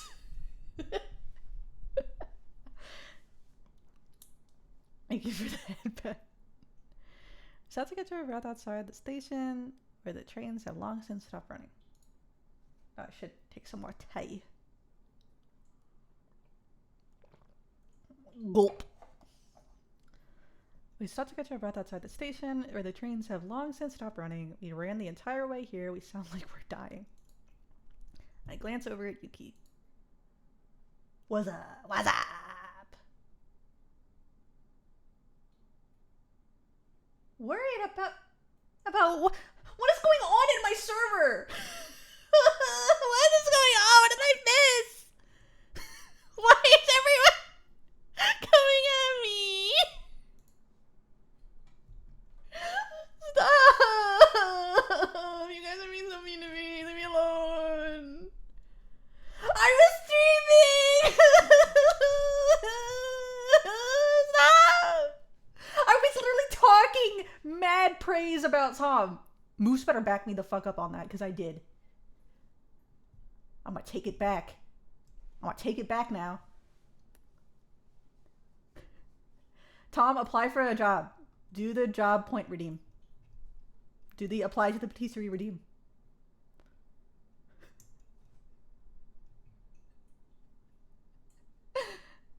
Do it. Do it. Do it. Do it. Everyone's getting hired! He got 7. Oh, wait, but you're not allowed back? Oh. So is this really being hired? Well, that's $6 more than Moose. No. I guess you're just gonna have to watch the stream. I'm already doing a lot of talking right now. There's a lot of yaps. My throat hurts. Oh, what's up?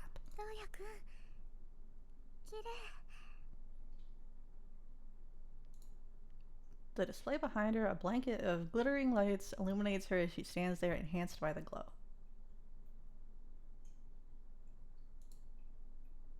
No, Moose, stop! You're supposed to be— Oh, wait, this is a serious CG.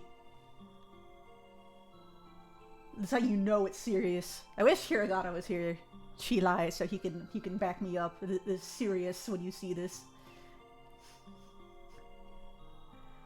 Welcome in, Emma. Emma is funny. 34. No, 67.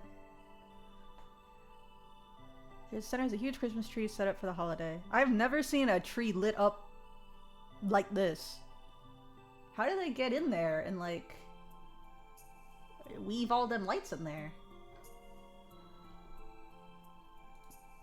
So the trains have stopped running for the day. Its illumination still shines as bright as ever. Around it, young couples bask in the euphoria of its ephemeral glow.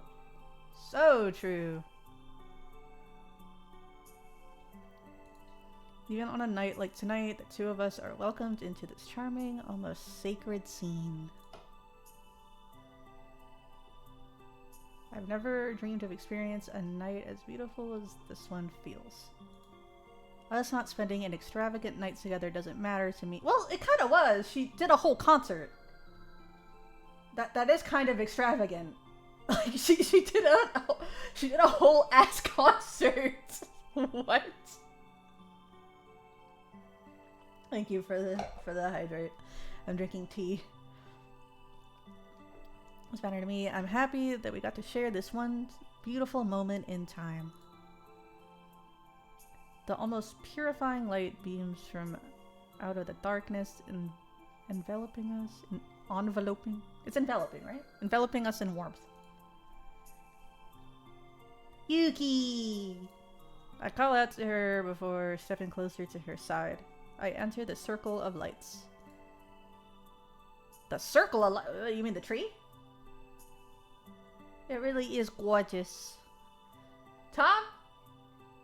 Tom? Stop. Just watch it when watch the VOD and you'll see all of the things I said. You were late. And you didn't even know that I was streaming, so that's double boo. You're actually double in trouble. Ruin! So happy to see Ruin. Wait. Hi, Ruin. Hi. Hi, Ruin. Hi. Hi. Hi, Ruin. This is about idols, so you should know this. You should know this one. Ruin didn't disrespect me. Ruin never disrespects me, actually. Moose, can you tell Tom what I said? So I can finish this VN. So we can get to the awesome plot. Where I can be the best boyfriend ever.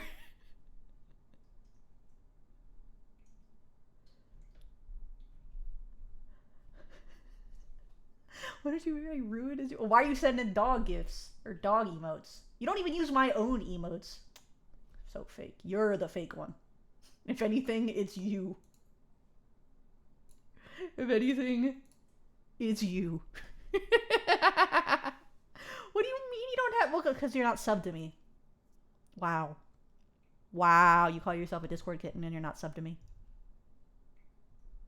So true. So true. So true. So true. Anyways. It really is gorgeous. She's murmuring distractedly, lost in the lights. I don't think I can... Is that actually something you can do? Gift someone your own sub? Like a sub to your... Can you do that? You can, right? You can? I can gift someone a sub to my own channel? That's kind of narcissistic, right? That's how it feels. Our breath in the air seems impossibly white, almost as bright as the light shining against the darkness. I stand silently by Yuki's side as I contemplate the scene before us. Did he get the Did we get the flowers? I don't think we got the flowers. I think we left them there. So she really did get nothing for her birthday. Then I gently squeeze Yuki's hand in mine. Her small hand is somehow both cold and warm at the same time.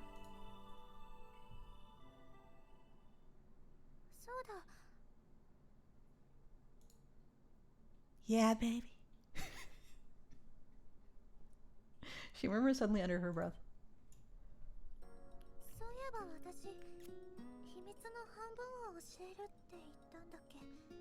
Oh, didn't she say she's gonna tell us a secret about some meeting she had with AG? Is this him coming on to her? Is this her boss coming on to her? Is that the other half of the secret?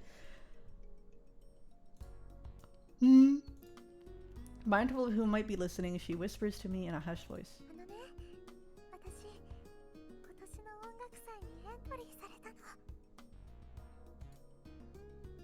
Huh? Huh? Wait, what? Really? That was the big secret? Okay. I had no idea. Well, yeah, because she kept it a secret. The Music Festival. It's an annual event showcasing popular musicians and hosted by TV stations, major record labels, music stores, and so on. The most popular idols over the past year are entered into a contest via a competitive selection process where they perform against each other in front of a panel of judges. There's a first place trophy, an excellence award, and an honorable mention, but the star who ranks first is awarded a record deal from the sponsoring... Well, isn't she? But, like, she's already assigned to it, right? In other words, the best musician of the year gets to put out a record album, along with a highly prized trophy. Only those up-and-coming idols with the most promising future are selected to participate. It's rare to see the same artist participate over consecutive years, and it's difficult to maintain the level of success and continual growth necessary. Even then, just being an amateur isn't enough to guarantee a spot in the festival, and the best and brightest are granted a spot on stage. And out of those promising youngsters, one special individual will rise to the top, to be crowned the best of the best. Whether Yuki has the ability and the talent to potentially win such an esteemed prize remains to be seen, but her being included at all is evidence of her rising stardom. That... Sugoi! That's awesome, Yuki! That's amazing, Yuki! I sling my arm through hers as she smiles awkwardly.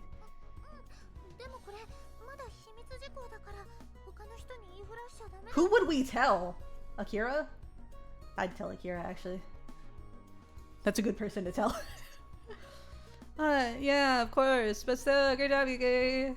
I'm so excited that I end up ruffling her hair. We treat her like a little sister.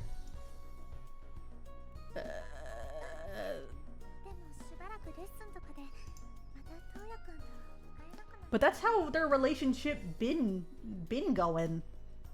Like, she's been an idol this whole time, so she can't help, like, right? Thank you for the head pat.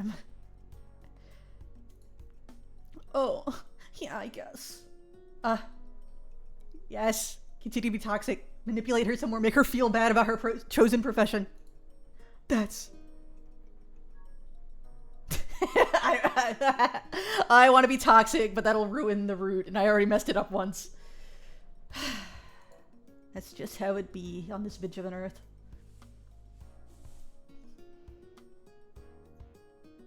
No, the one who should be spoiling me is Tom. Tom should be getting a subscription to me if he wants to remain my kitten. That's what should be happening right now, actually. And I'm glad you like it, I'm mighty. Oh my god, I said, oh my god, wee. Ruin, no, this is about, I don't know. I'll get you into it, Ruin. That's just how it, wait, I need to send the cigarette again, because that's how he said it. This is definitely how he said it. That's just how it goes sometimes. I try to sound it. That's just how it goes sometimes. I try to sound as cheerful as possible. Granted, I'm not thrilled at the idea of seeing Yuki even less than before. What do the cheers do? I actually didn't know the answer to that either, so thank you. But to act like that part of her life doesn't exist and to make her emotionally support herself all on her own would be selfish. So, I hate him! I hate us! Like, why do we act like we have so much emotional intelligence and that we're just like the best male to ever exist, and then next thing you'll do, hey, my girlfriend doesn't have time for me, I'm gonna cheat on her. Like, it's so annoying!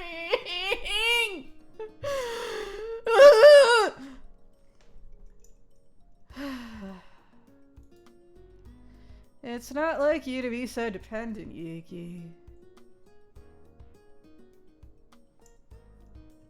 No, we're a terrible person. We're a terrible friend. We're a terrible person. And we are a terrible boyfriend. We are awful. No one spend money on me. Everyone spend money on Ruin or Tom. Or Moose. Maybe reverse. Put it all on Moose. Everyone's sub to Moose.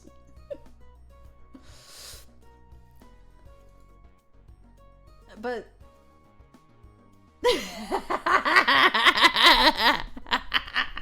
No, I didn't. What do you mean? What are you talking about? No, I didn't. What do you mean? What are you talking about? No, I didn't.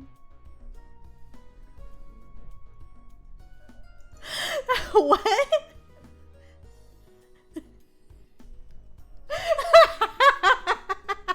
No, no way, no way. I don't know who did that. It must have been one of the new employees. There's been a lot of new employees here.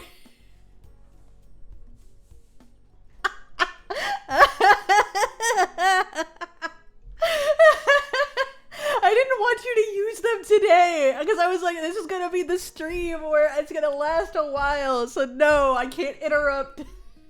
Sing the national anthem.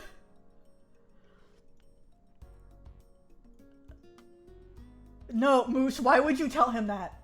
Why would you tell him that? What the fuck is wrong with you? Oh my god. Oh my god. Why would you do that? Why would you do that? No. Now I'm gonna have to sing the German national anthem. I don't want to.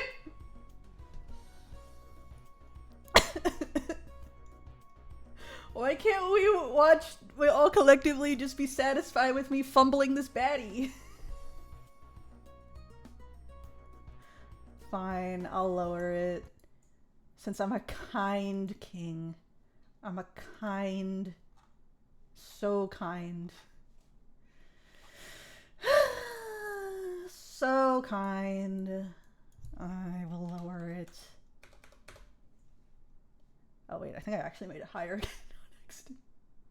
Wait, did I? Wait, I made it 300,000, right? Okay. Anyways. Don't worry about me. I'll be here, cheering you on from the sidelines. I won't always be there with you in person, but just know I'll always be watching.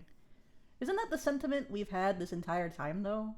As a boyfriend? She's been this for a year, right? A little over a year now? I don't know why we're acting like this is our first time dating her. That's all I can do.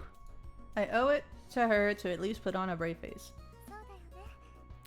トウヤくん、ずっと私のこと見ててくれるもんね。 Well, I lowered it back for you, kitten. You're welcome. Because I'm so kind. And you're not even subbed to me, can't even use my emotes, so you use that damn dog. SMH. She gives me a big smile, like she's partly trying to reassure me and partly trying to cement. Aw, thank you, Emma, you didn't have to. Thank you. Thank you very much. Oh yeah, I said this earlier, but you guys can also get fortunes. Yeah, fortune cookies. Let's see what my fortune is. Old friendships deserve renewed care. Is this... Am I being gaslit into forgiving people who hurt me? Is that what this is trying to make me do? She gives me a big smile, like she's partly trying to reassure me, partly trying to cement our promise. I shouldn't be letting emotions get the best of me. No, it's okay, Yuki. You're just sensitive. And deserve better. You have an emotionally constipated boyfriend.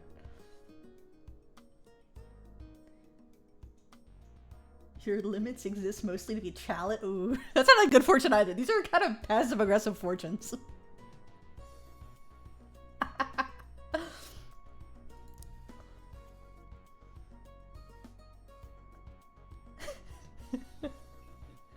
No, it's just saying you gotta thug it through. You're gonna have more challenges and you're gonna have to deal with it. Thank you, Emma. You don't have to do this, Emma. Thank you.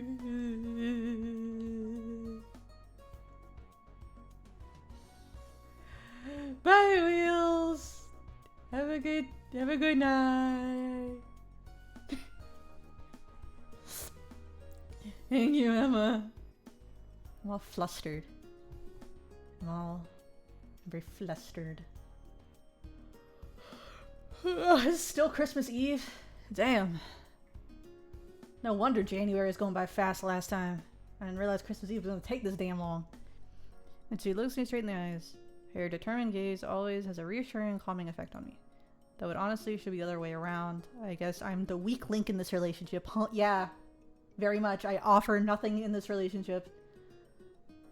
I barely work. I barely make time for her. I get mad at her for doing her job. And then I'm like, but it's okay. It's okay. She's like the best girlfriend ever.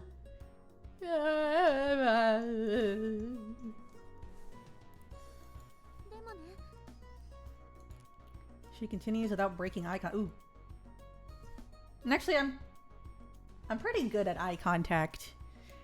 Unless I'm like really mad at someone, or if I just really like if I hate you, I cannot maintain eye contact. Like I just don't want to look at you. I will look everywhere but your face. What? Huh? What? What does that? What?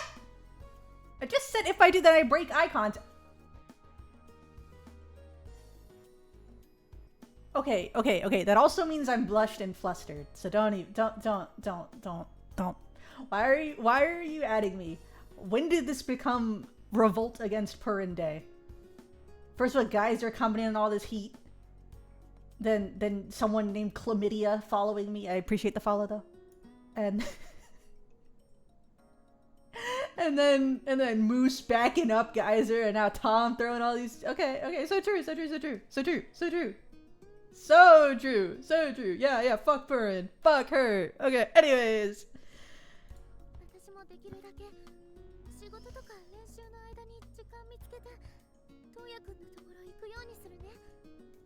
Isn't this something that she already kind of promised, though? Like, again, she's been an idol for probably going on 2 years now, right? So, isn't it just kind of logical if you're gonna stay in this committed relationship, which they both say they're in, that she'll try to see us between work and practice? She gives me a gentle, almost doting smile. Yeah. You're putting such a brave face only makes me feel weaker in comparison. Even though deep down I think she wants to lean on me harder.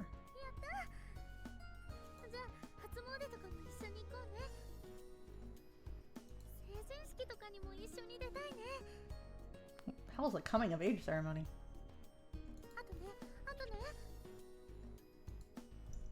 I quietly embrace Yuki, who's clearly forcing herself to act enthusiastically. Emma, please, you don't have to. Save it for some good streamers. You know, you can come see me whenever you want. Why are we acting like this is our first day dating her? It's not.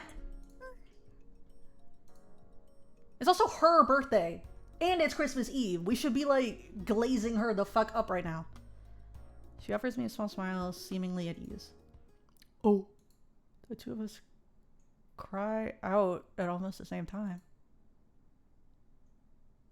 What? I notice sparkling lights falling all around us on the vast starry night sky. What, like a meteor shower?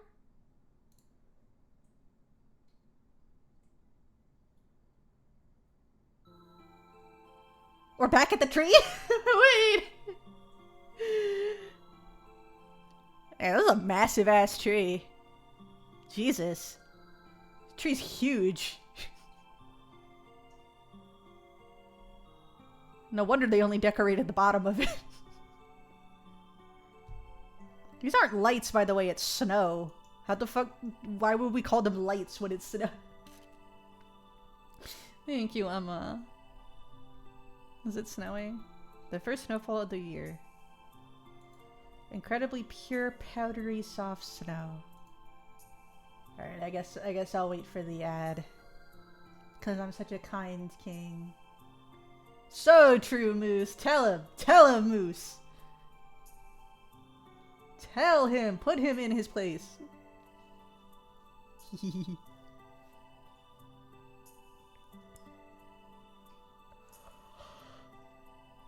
I don't know if I can wait with 3 minutes. I'm kind of impatient.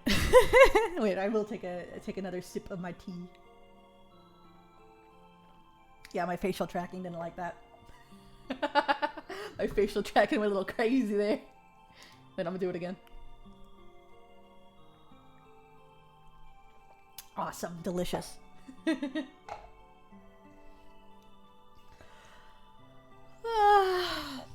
Anyways, guys, yeah, it's snowing. Oh my god, it's snowing in August. It's snowing. It's winter. It's winter.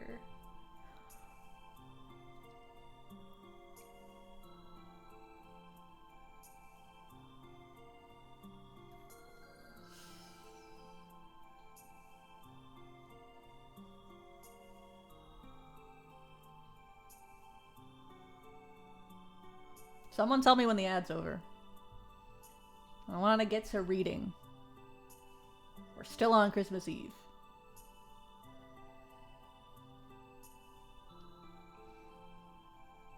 I'm trying to sing atonally to this.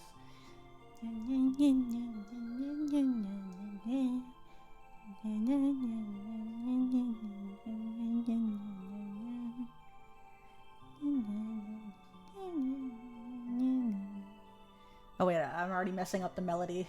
I'm already messing it up. Aw, Emma, stop! You don't have to. No, there are better streamers. There are better streamers, please. Save your money and free trials for them. Keep yourself safe from what?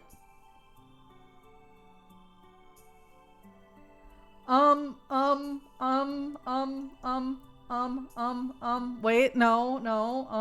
Who's that one? Kai Cenat? Is that the one that's number one? Iron Mouse?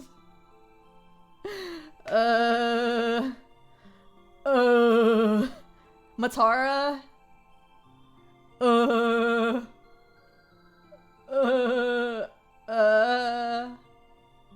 Not Lakari. Not him.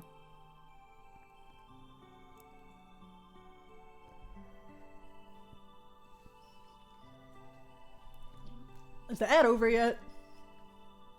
No, stop. Stop. You guys can't be nice to me after y'all flamed me for a good bit. That's not how this works. That's how a toxic relationship starts. Thank you, Ruin. Okay.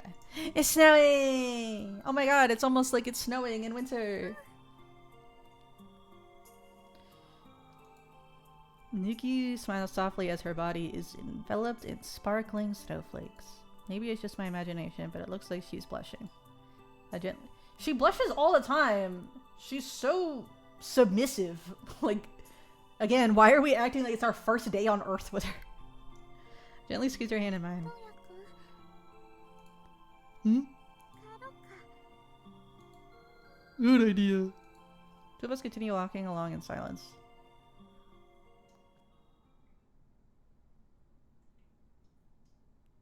God, it's still Christmas Eve. Yeah, babe. Hmm?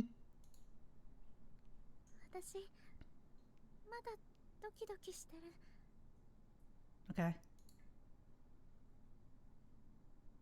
Outside her own apartment? Well, what? I mean, okay, I guess we're not wrong, but you can't take that hat off yet. There's still a chance someone might recognize you here. She's already released her hair from inside the coat, setting it free in the darkness, seemingly fed up with keeping it tucked away. Is she referring to the excitement from carrying out Yuki's devilish little escapade? Or the Christmas lights from earlier? Regardless, it's so nice to see Yuki with the same vibrant smile she used to have before. Thank you, Emma. Once again, she pulls the hat down over her eyes.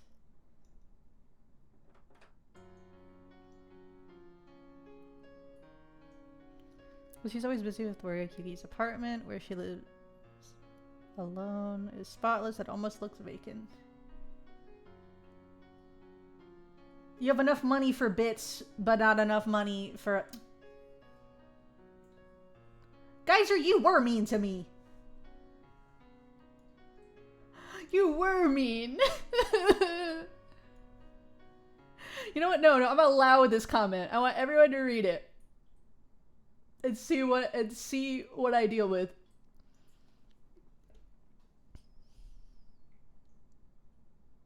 Why won't you let me finish White Album, guys? What did I do? I'm so nice to you all the time.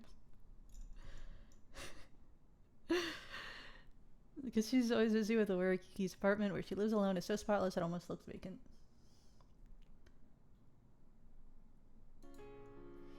She has almost no personal belongings, making it seem almost depressingly empty. Well, she's got a tissue box. And whatever the hell this is. Candle? Actually, I don't think I visited her even once since she moved here. Because we're a bad boyfriend. Because we suck. That random thought is enough to make me feel incredibly guilty. Yeah, because we suck. We should feel guilty. And even she's clocking us. Thank you, Emma. You know, I'm gonna only talk to Emma for the rest of the stream. Hi, Emma. Hi, Emma only. When she pulls the door chain, she takes my hand in hers, smiling happily. Her girlish glee reminds me of how she was back when we first met. Are we gonna fuck? I don't know why, but this is the vibe I'm getting, is that we're about to fuck. Like, I really am getting that vibe. I know they removed all the scenes, but I think there is like an implied scene. I don't know any Toms. I only know a Tomathan.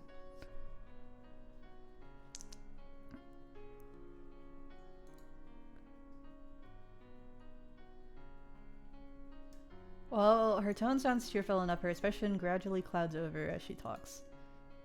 Yuki! But wait, whoa, wait, Yuki. You are always with your girlfriend, Yayoi. Who is probably the best one for you.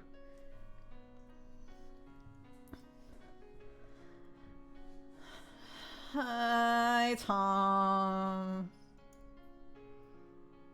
Wait, what's that mean? What's that meme? What's that meme? Wait, what is it? Good morning, whatever, ladies. Oh, and others. Morning, I guess. That's how I feel right now. I don't remember how all of it goes. That's how I feel.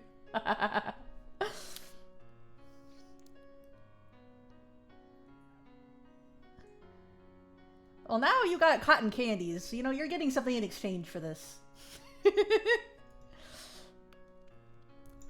I'm kind of lonely, actually. Oh, I mean, same here, babe. But like, you're literally always with Yayoi, and you by your own admission consider Yayoi a friend. So, and Rina, isn't it like Rina always with you? I can see a large teardrop threatening to spill from her lower lid as she speaks quietly. Emma, please stop.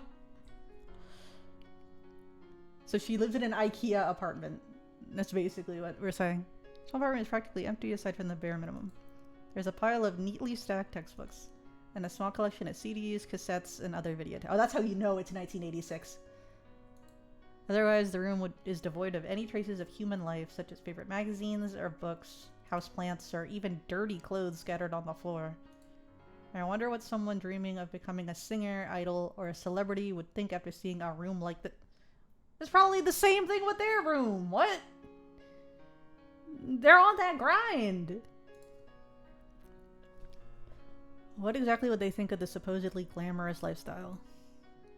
Where the stage, in everyday life, a carefully crafted script and normal conversation, imaginary world, and a reality are reversed. This almost inhuman level of cleanliness in our apartment isn't glamorous or tidy. Instead, it speaks to of a normal level of solitude, of cold sterility. This painfully immaculate room devoid of any sign of warmth is where Yuki's been living this whole time. She's been waiting. Well, why didn't we, our awesome, the awesome boyfriend that we are, ever go visit her?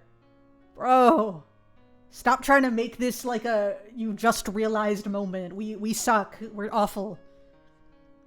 She's doing in this room. Yuki. They wrap her in a soft embrace. I'm sorry. I should be sorry.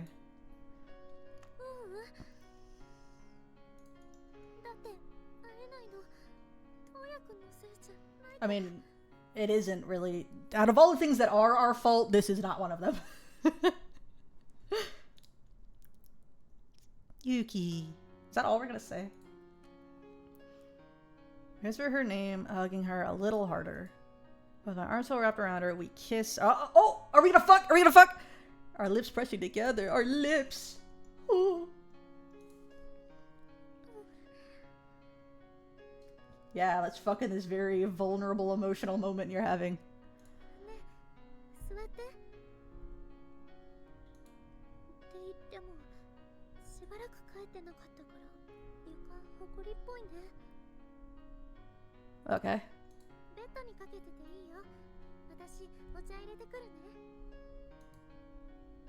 Wait, you don't have to. You're so sexy. Don't kill yourself. I call after her. She heads towards the kitchen, stopping her. You're the one who should be sitting. You've had a long day. I'm sure you're tired. She gives a small nod before sitting next to me. ありがとうトウヤくん You two, for taking it easy. She flashes me a mischievous grin. この部屋掃除しなきゃね I'm always happy to help whenever you need it, you know. うん She's back to looking sad. Sad. ありがとうでもしばらく Yeah, she just told us she got into that music festival, so... Yeah. The only thing I can say. There's so much more I wish I could tell her. No way we have the EQ to want to say more. Oh, we're definitely gonna fuck. This is definitely giving fucking vibes. If we don't, I'm shocked. She exhales drowsily as she snuggles up, hugging me. She's clingier than usual, like she wants something. Well, it is her birthday, and we left her a present, so I guess it's gotta be her dick is her present. Like, I press my lips against her neck, just barely moving. Oh, it's definitely happening. Lips part enough that it looks like she's about to say something, but no words escape her mouth. I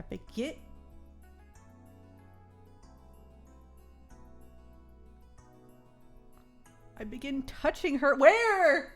Over her clothes. Average sized breast. We suck, bro. Every time we can throw a little shade towards our own girlfriend, we do it. Every time we can be like, she's not as professional as Rena. She's not as this is whatever. Her voice is okay. Her average sized breasts. Like, we do this like all. I need Moose to back me up. I need Vachi to back me up. I need one of them to back me up. That every time we can kind of neg her, we do. I can feel her average sized breast trembling faintly through the fabric. Yuki.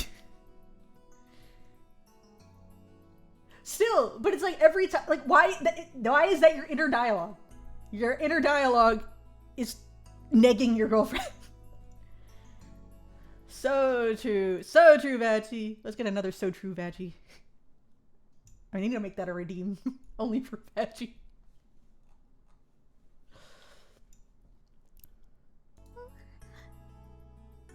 My voice is just barely above a whisper. Her answer is practically soundless. Can I touch your tits? Aren't we already kind of doing that? I feel her body just barely stiffen at my question. Two of us have yet to sleep with each other, but didn't we also admit that we are sexually attracted to Yayoi? But she also did try to seduce us, so she also sucks. Almost everyone in this story sucks except for Yuki, Rina, Haruka, and Mana, and Akira, and Misaki. So like half the cast. Despite having been together for a while now, we cared about each other so much that wait. Despite having been together for a while now, we cared about each other so much that, like we're in a children's fairy tale, we have never sought out a physical relationship. It's not like we couldn't. Yeah, I could definitely fuck. Yeah, I could definitely get bitches. Even without that connection, we always seem to be together. She makes me feel safe. And though it's not a problem with a simple fix, at the very least, that feeling of hopelessness, of loneliness is gone. I pull back from her neck before moving down. Okay, the original is like 10 times more sexual than this, but Ugh, this is giving me the ick so bad. And it's not even going to show anything on screen, but just this description. I bury my face in her thick winter clothes, only to inhale her all too familiar scent. Oh, what is this? Alpha and Omega? Looks like something I haven't smelled in a while. That realization fills me with a deep sadness. So this is sad sex? Sad sex? How much time has to pass before a smell turns from everyday to nostalgic? It's not like Yuki's gone anywhere. She's been right here. I suddenly hear her struggling to breathe. Dang, what are we... Are we like... about to suplex her? I suddenly hear her struggling to breathe, snapping me out of my thoughts, and I realize I must have unconsciously tightened my hold on her. Oops. Sorry. I hurriedly loosen my grip on her body. But in response, she says, tighter, more. Oh, here it goes. Here we go. You deserve so much better, babe. I know this dick ain't worth it. I just know it, babe. Unsure of what she means. Okay. Was all I can say in reply. A soft, sad... Stop sad fucking! A soft, sad smile crosses her lips. Then she quietly gets up from the bed. Oh, she got stripped.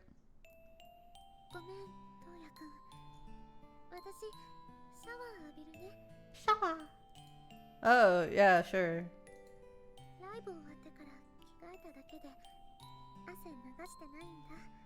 Well, if we're about to fuck, we're about to get... Wait, she's about to get sweaty again. She smiles awkwardly.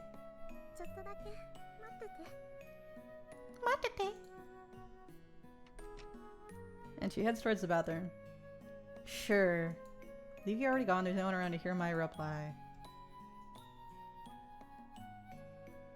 I hear the sound of a shower turning on. Yuki's not acting any different than usual, but she's giving me a lot to think about. That's all we be doing is pondering. Including about myself. I find myself falling in love with her all over again. From what? Because she lets you touch her boobs? I want to hug her so badly. To make love to her? Maybe that's just a byproduct of the mutual loneliness we both feel. A random thought pops up. Can I say for sure the emotion I felt when I hugged her, when I hugged Yuki earlier and pressed my face against her body was actually love? Considering our desire is born from loneliness, will this attempt at physical affection, like a child reaching out to grab whatever is in reach, actually end in satisfaction? Is it even possible to feel internal contentment? I hear the shower turn off. That was a quick shower. Yuki walks back in, beaming happily, her hair still wet. Don't tell me she's back in her jeans again. She is! I search for the right words to say as I watch her shyly and slowly walk over to where I'm sitting. I don't think she's noticed. What, that I'm hard? Is that what we're about to say, that I'm hard? I get to my feet and try not to laugh. Welcome back. I guess it's my turn next to the shower. Whoa, this is her place. Whoa. Don't like invite ourselves to go use her stuff. That's when you can notice the awkwardness between us. She changed into the clothes she usually wears at home. Realization of this perfectly ordinary act causes my heart to beat faster. She looks down at herself, recovering her body with her hands as if she were naked. I know I shouldn't laugh, but such an adorable gesture I can't stop myself from smiling.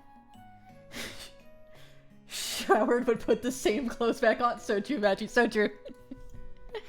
That reaction is so like her. I hurry towards the bathroom before I burst into laughter. Just as I step past Yuki. Huh? I hear a quiet apology and I ruffle her wet hair.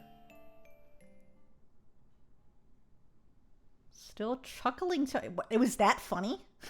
The shower up and my heart beating almost impossibly fast as my thoughts turn to her. Just the act of washing myself makes me feel positively disgusting. Turning off the shower, I dry myself off and go to open the bathroom door. I'm so nervous I can hear my own heartbeat. Well, okay, no one said... even though they're definitely gonna fuck, like, no one said that yet. So we don't necessarily need to be nervous? Right? Like no one said, let's fuck yet. but okay. I find myself being conscious of her in a way I never have before. So, wait. We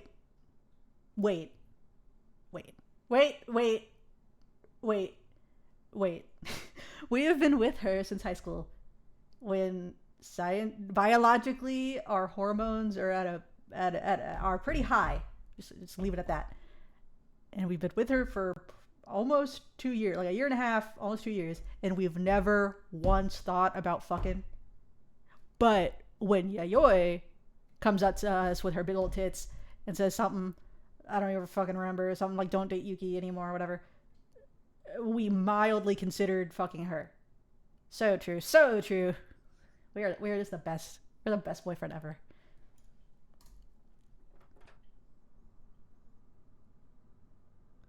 Returning to the heated bedroom, I approached Yuki lying on the bed, moving quietly so as not to scare.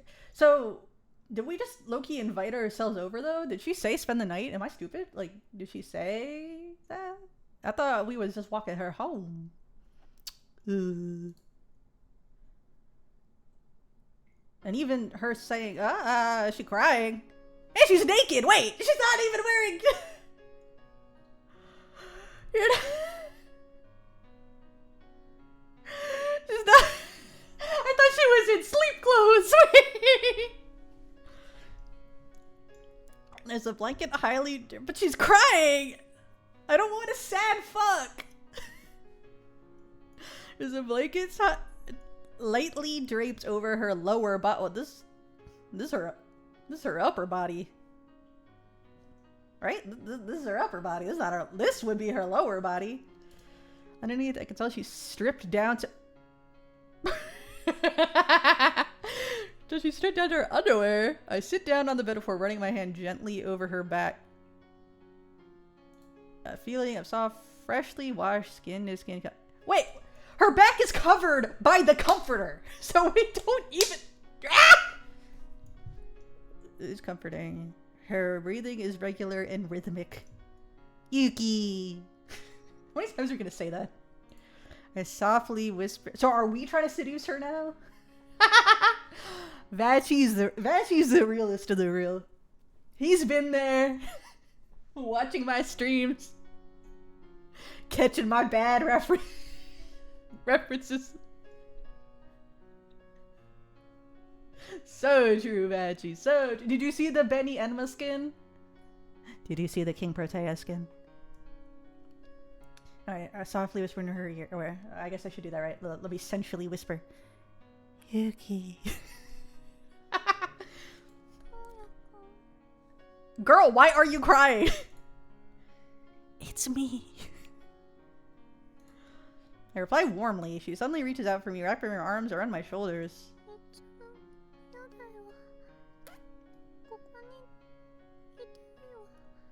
So true, Vachi. But did you see the King Proteas? Don't mention the third ascensions. We don't count those. What is she talking about? Girl, this reminds me of that meme, damn bitch, you live like this? Like this. What is she talking about? I'm not going anywhere else I need to be. Is the answer? I suddenly become hyper aware of the rhythm of her respiration. Why are we saying her full name? Yuki Morika. Her response always hear that same rhythmic breathing, inhale, exhale. I quickly realized she's actually sound asleep. Oh, so no sad fucking. Damn, all that for nothing? I mean, she did put on a whole concert though, so it is... I would expect her to be tired. She also drifted off at some point while waiting for my return. Gently extricate myself from her arms, wondering what I should do. Though seeing that look of content... This looks content? This is content. The tears in her eyes and the frown. Her face, so angelic in slumber, is enough to make me smile. When I think about it, I guess Yuki has never performed on a scale as large as yesterday's show before. Then there is our daring escape afterward. She must be utterly exhausted, both physically and mentally. I find myself feeling protective of this girl, who's now passed out from sheer exhaustion. Then I suddenly notice a teardrop falls down her peacefully sleeping face. Then another. Yuki, who gives 100% every day, is crying. She deals with a heavy daily schedule, and all she has waiting for her at the end of it is this empty room devoid of warmth. I wonder if she's ever slept a night in this room with such a look of peace on her face before. She ever cried like this in her sleep? She repeats my name, her voice drowsy. I'm right here, babe. I lie down next to her as it... She's in her panties, though! Naked under the cover! Like... And she's asleep, so she didn't give us consent. I don't know. Icky. This is how bad things happen. I lie down next to her as if ready to sleep myself as I reply. I can tell she's smiling, if only barely.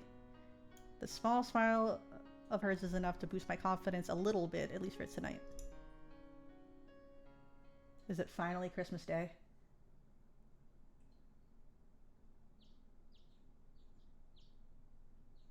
It must be, but they didn't do the date thing.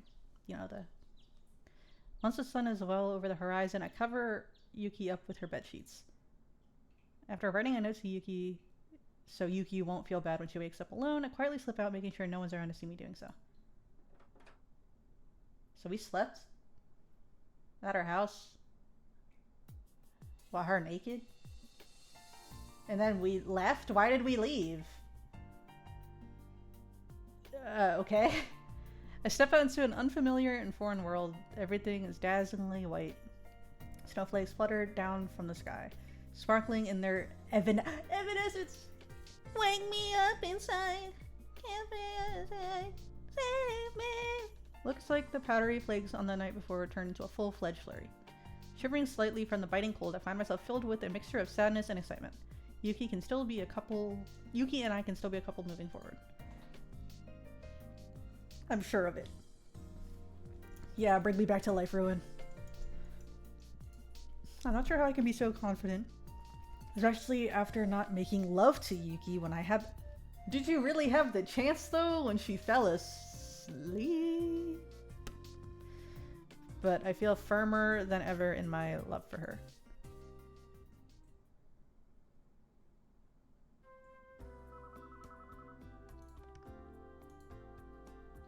Hello, this is Fuji speaking. The person on the other on the other end seems to be caught off guard. I need someone to get fired, because that is an option. There is an option where they get fired. I need someone to get fired. The person on the other end seems to be caught off guard. Yes? Well, we did say... Can you do mine? Alright. Ooh! Moose got fired! Ooh! Damn! He lost that $1! My millionth dollar! No! Poor Moose! Thank you, Eva. Is it you, Toya? It's Yuki.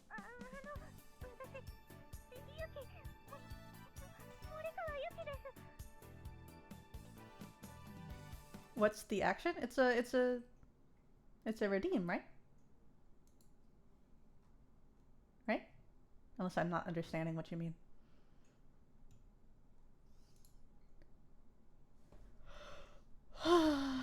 It's me, Yuki.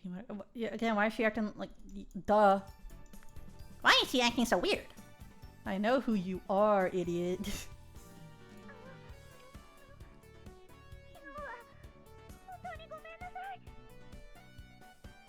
That she didn't put out? Don't feel bad. Don't feel bad, babe. Hmm?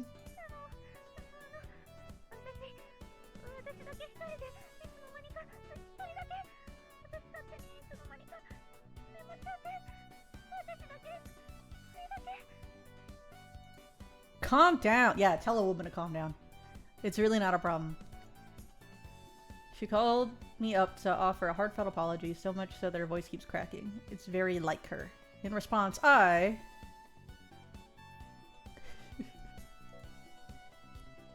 It's okay, Yuki. You don't have to worry about it. The meaning of my words still hasn't penetrated the chaos of her mind. I promise I'm not mad. Akuta nai yo. I don't need to get so worked up about it. Or you don't need to get so worked up about it. Sounds like I've finally gotten through to her. What do you mean, honto? And stop sounding so sad. Just take a deep breath and calm down. I'm serious, I'm not mad, and I mean it. She heaves a huge sigh of relief. Sounds like she's finally calmed down.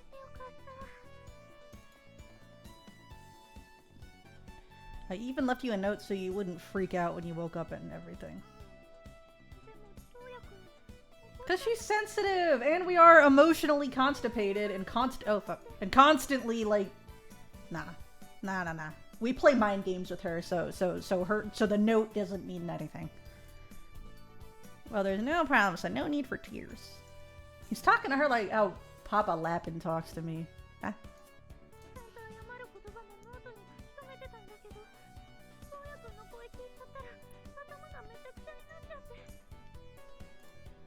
It's hard to believe she's actually a superstar idol, because she's such an idiot.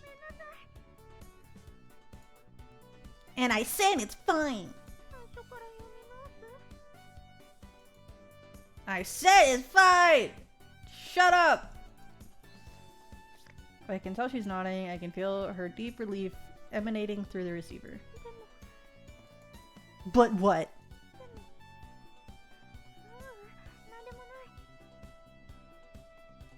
You can't just leave me hanging. What is it?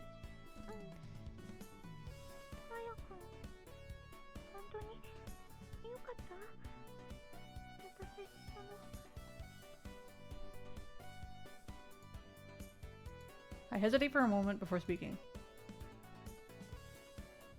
Everything's okay. It's tough for sure, but nothing. Forget I said anything. See? Mind games! She says, giggling. I guess there's no need for me to explain how I feel when I saw her fast asleep last night. That's more like it. More giggles and less tears, okay? I say I'm trying to sound lighthearted and cheerful. She replies, still giggling, but trying her best to keep it together. At the very least, I know Yuki understands my intentions, even without me coming right out and saying it. Though, perhaps it's silly of me to think so. If us being on the same wavelength is evidence of my dependence on her, then maybe it's okay to be a little dependent sometimes. The other night, when she was so comfortable and safe that she dozed off. Wasn't it yesterday? Not the other night? Everything's fine, so stop worrying. You have work tomorrow, right? Stop worrying about things that don't matter and get some rest.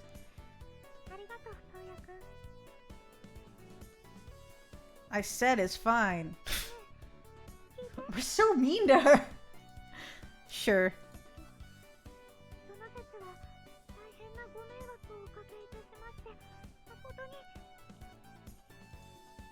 What in the heck are you babbling about now? Everything's fine, go to sleep.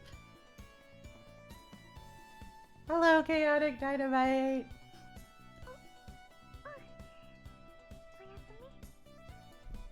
Hearing the relief in her voice makes me feel better as well, and on the note, we both hang up.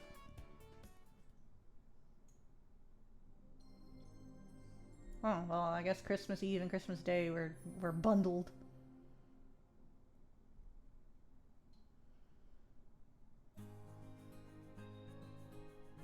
That's right, went a retard yesterday, and I was supposed to tutor Mana today.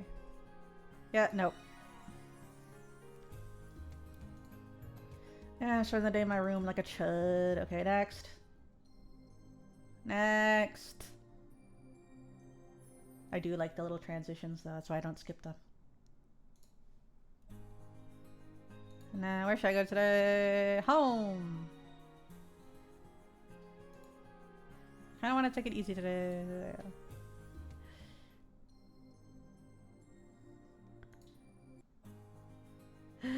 Where should I go today? Home!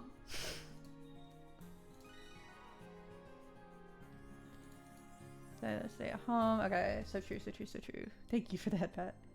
It's Grandpa Lapin's birthday. Okay, should I go today? Home.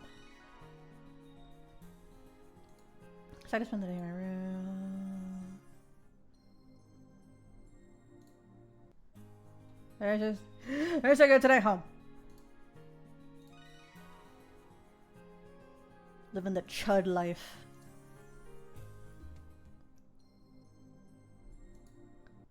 Okay, it's Christmas Eve. Or wait, New Year's Eve. It was already Christmas Eve. Wait. It's already New Year's Eve. Time really flies. Now, where should I go? Home.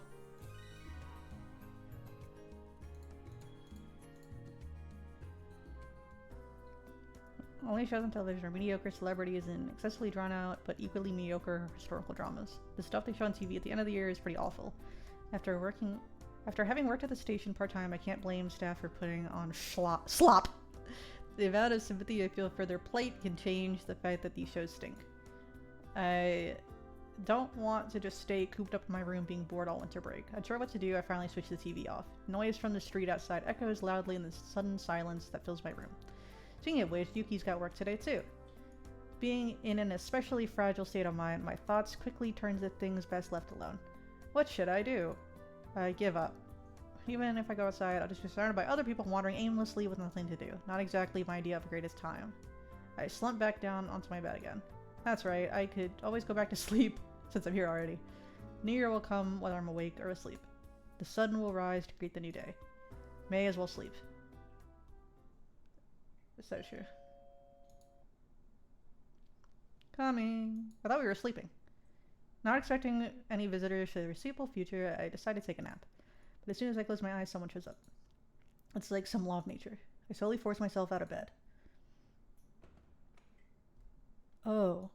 I'm surprised with who I see when I open the door. Hey, babe.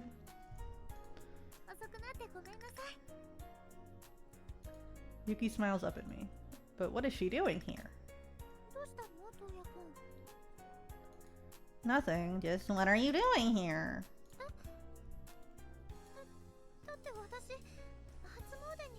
Ooh, we forgot. Oh, we suck. Ooh, we suck. Oh, we're awful. Alright, I guess we did.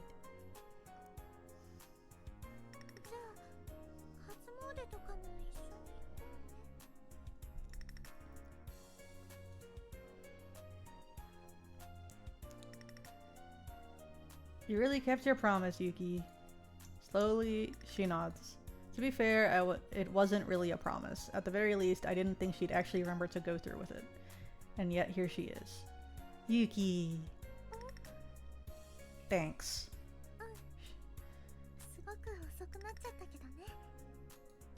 Just as she says that... Aw, her girlfriend came.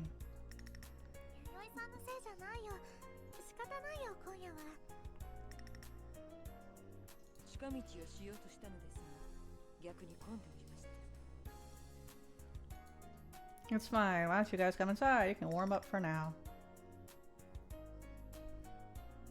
He always seems ready to dive into a detailed summary of their afternoon despite the frigid cold. They hurriedly swing the front door wide open.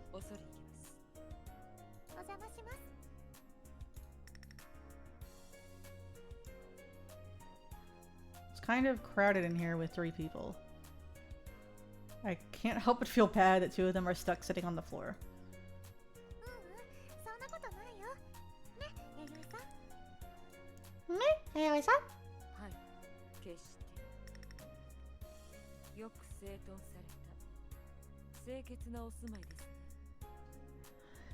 He's not me. My room is not organized and clean.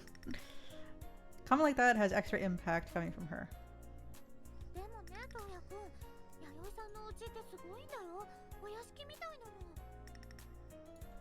Wow. I look at Yui in a new light. Given her almost mysterious elegance, it kind of makes sense that she'd live in a place like that.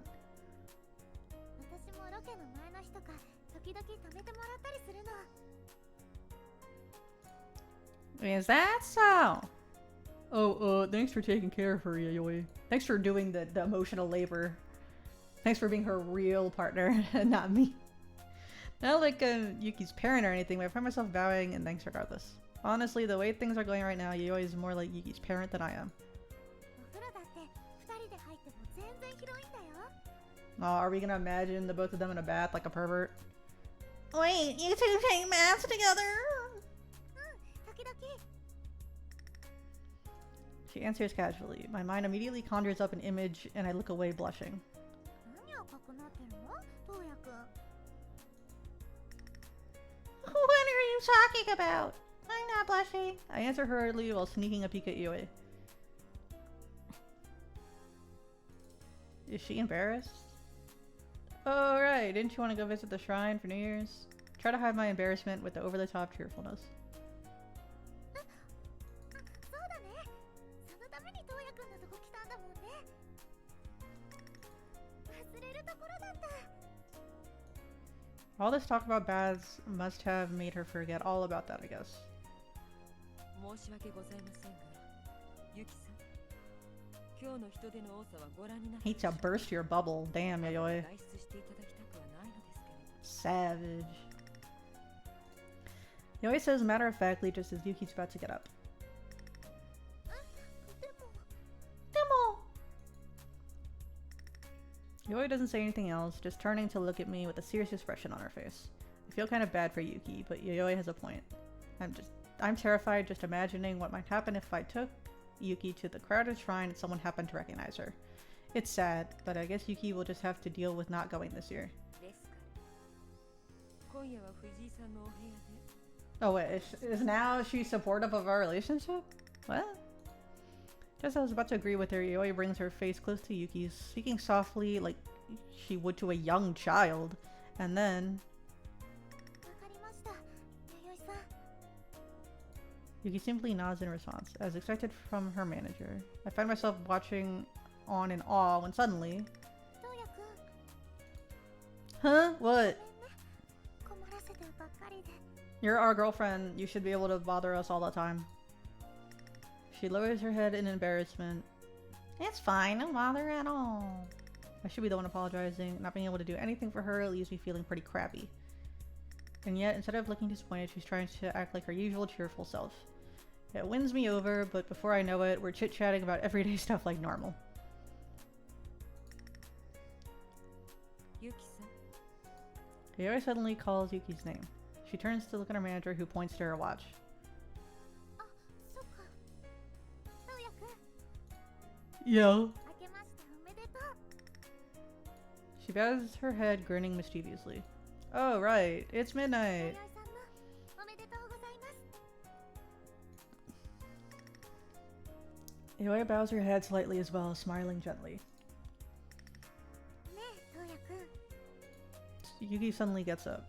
Hmm? 窓を開けていい Me? Huh? Yeah, I guess. It's kind of cold outside. And you get gas at a gas station. It's cold in the winter when it's snowing. With that, she opens the door and steps outside. The balcony doesn't really offer much of a view. 私もよろしいですか Huh? Sure, be my guest. I nod as she quietly gets to her feet before vanishing behind the curtain hanging in front of the door. It's one thing for Yuki to go, but Yayoi too? I hear Yayoi say something from outside, followed by Yuki's laughter. Kind of feel like I'm being left out of something. Oh well, I should probably join them. It's a full CG, that's how you know! Oh my god, they gave her a bubble butt. The cool night air immediately hits me, almost like a knife slicing through my exposed skin. あトウヤくんも来た Despite being hunched over due to the cold, Yuki smiles happily at me as she greets me. As we stand there on my tiny balcony, our white breath hangs in the air briefly before vanishing, like some kind of magic act. I brush the railing lightly, the sharp freezing bite from the metal feeling so much like winter. 心地いいですね Yayoi says seemingly impervious to the cold as she looks up at the sky. I follow her lead and look up myself. Instead of snow, the sky is full of stars. The sky seems like it's on fire, or frozen over, or awash, with a sea of twinkling lights. The way they shine out singular points in darkness is about mercilessly beautiful. I inhale, filling my lungs with that night air. It's a weird feeling. The air we breathe at night is no different than during the day, and yet there's something about it, like the world itself is somehow different. It kind of is, considering it's made a full revolution around its axis. obvious yet awe-inspiring at the same time. Oop.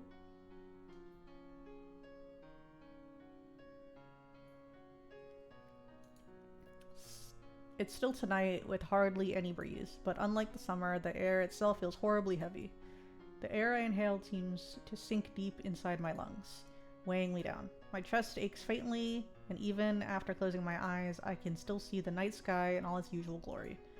Yuki stands there, shivering in the cold and yet beaming with happiness, while Yayoi looks like she's praying. And they're both here with me. This isn't a dream or anything. A lot has happened, and yet I'm still pretty happy with this reality, all things considered. Who knows what the future may bring, but there's no point in worrying over it. A lot of things have changed in a number of ways, but at least for now, the Yuki I know is still here with me. I finally released the air I'd been holding in my lungs. A large white cloud envelops me. I glance over at Yuki, and our eyes meet. Her voice trembles audibly. Time to go back inside? I put my hand on the door frame, leading back into the apartment, and she gives me a slightly troubled look.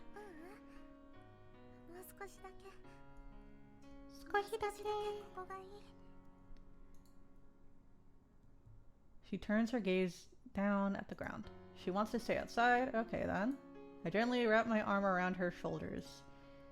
You're not cold? No way. No way. She says, a sense of peace behind her embarrassment. She snuggles up to me, resting her head on my chest. Each exhaled breath from her lungs envelops my body in warmth.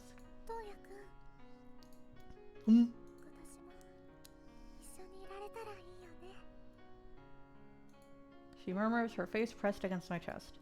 Me too, I say while nuzzling my cheek against the top of her head. I can feel her body heat against my almost painfully numb cheek through her fine hair. I wish we could stay like this forever. I suddenly remember Yayoi is there to feel slightly embarrassed, but she quietly stares off into the dark night as if we're not there.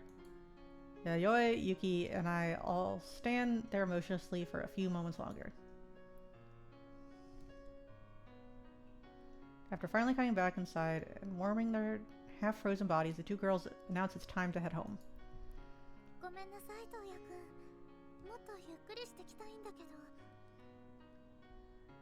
Emma! No! Why? No! Stop! No sweat. You gotta do what you gotta do. Come back anytime. I'll be waiting. She simply nods in response.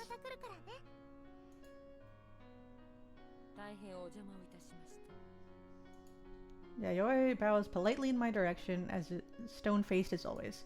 She looks like she wants to say something, but instead... Oh, sorry. Didn't mean to mog you, queen. She bows once more before stepping outside. Even after they leave, the door closed behind them, I can clearly hear the sound of Yayoi's high heels walking away into the distance. Emma! Stop! No! Please! That was kind of fun. I think to myself as I head back and lie down. I close my eyes, intending to rest up for a few seconds, but I soon drift into a deep sleep.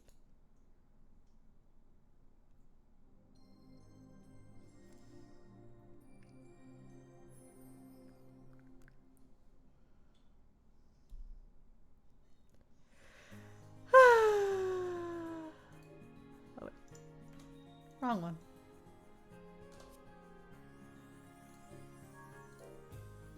Alright, Moose was right, we are gonna end here. I didn't realize the Christmas Eve bit was gonna take so damn long. So I guess we will actually, for real this time, no takebacks, finish it next week.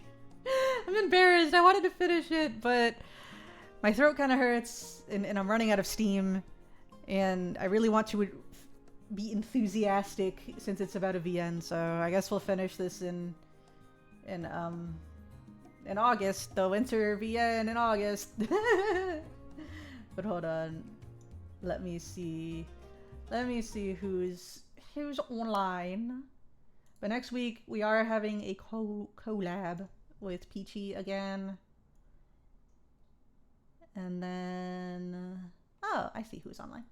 And then we'll do a community thing, but it'll be a server Big Walk. I actually haven't seen any Big Walk gameplay, so I don't know how to play it. But I have Big Walk.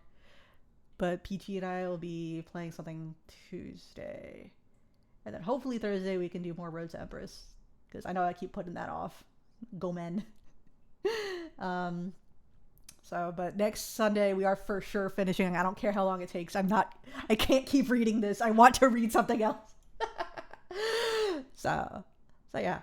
Please make sure to watch the Odyssey MV if you haven't. Follow everyone, support everyone that was involved, including Tom, including Coral, including Chun, who was here earlier. And thank you all for the new visitors, the new employees, and members of the patisserie. I will see you all later. Goodbye.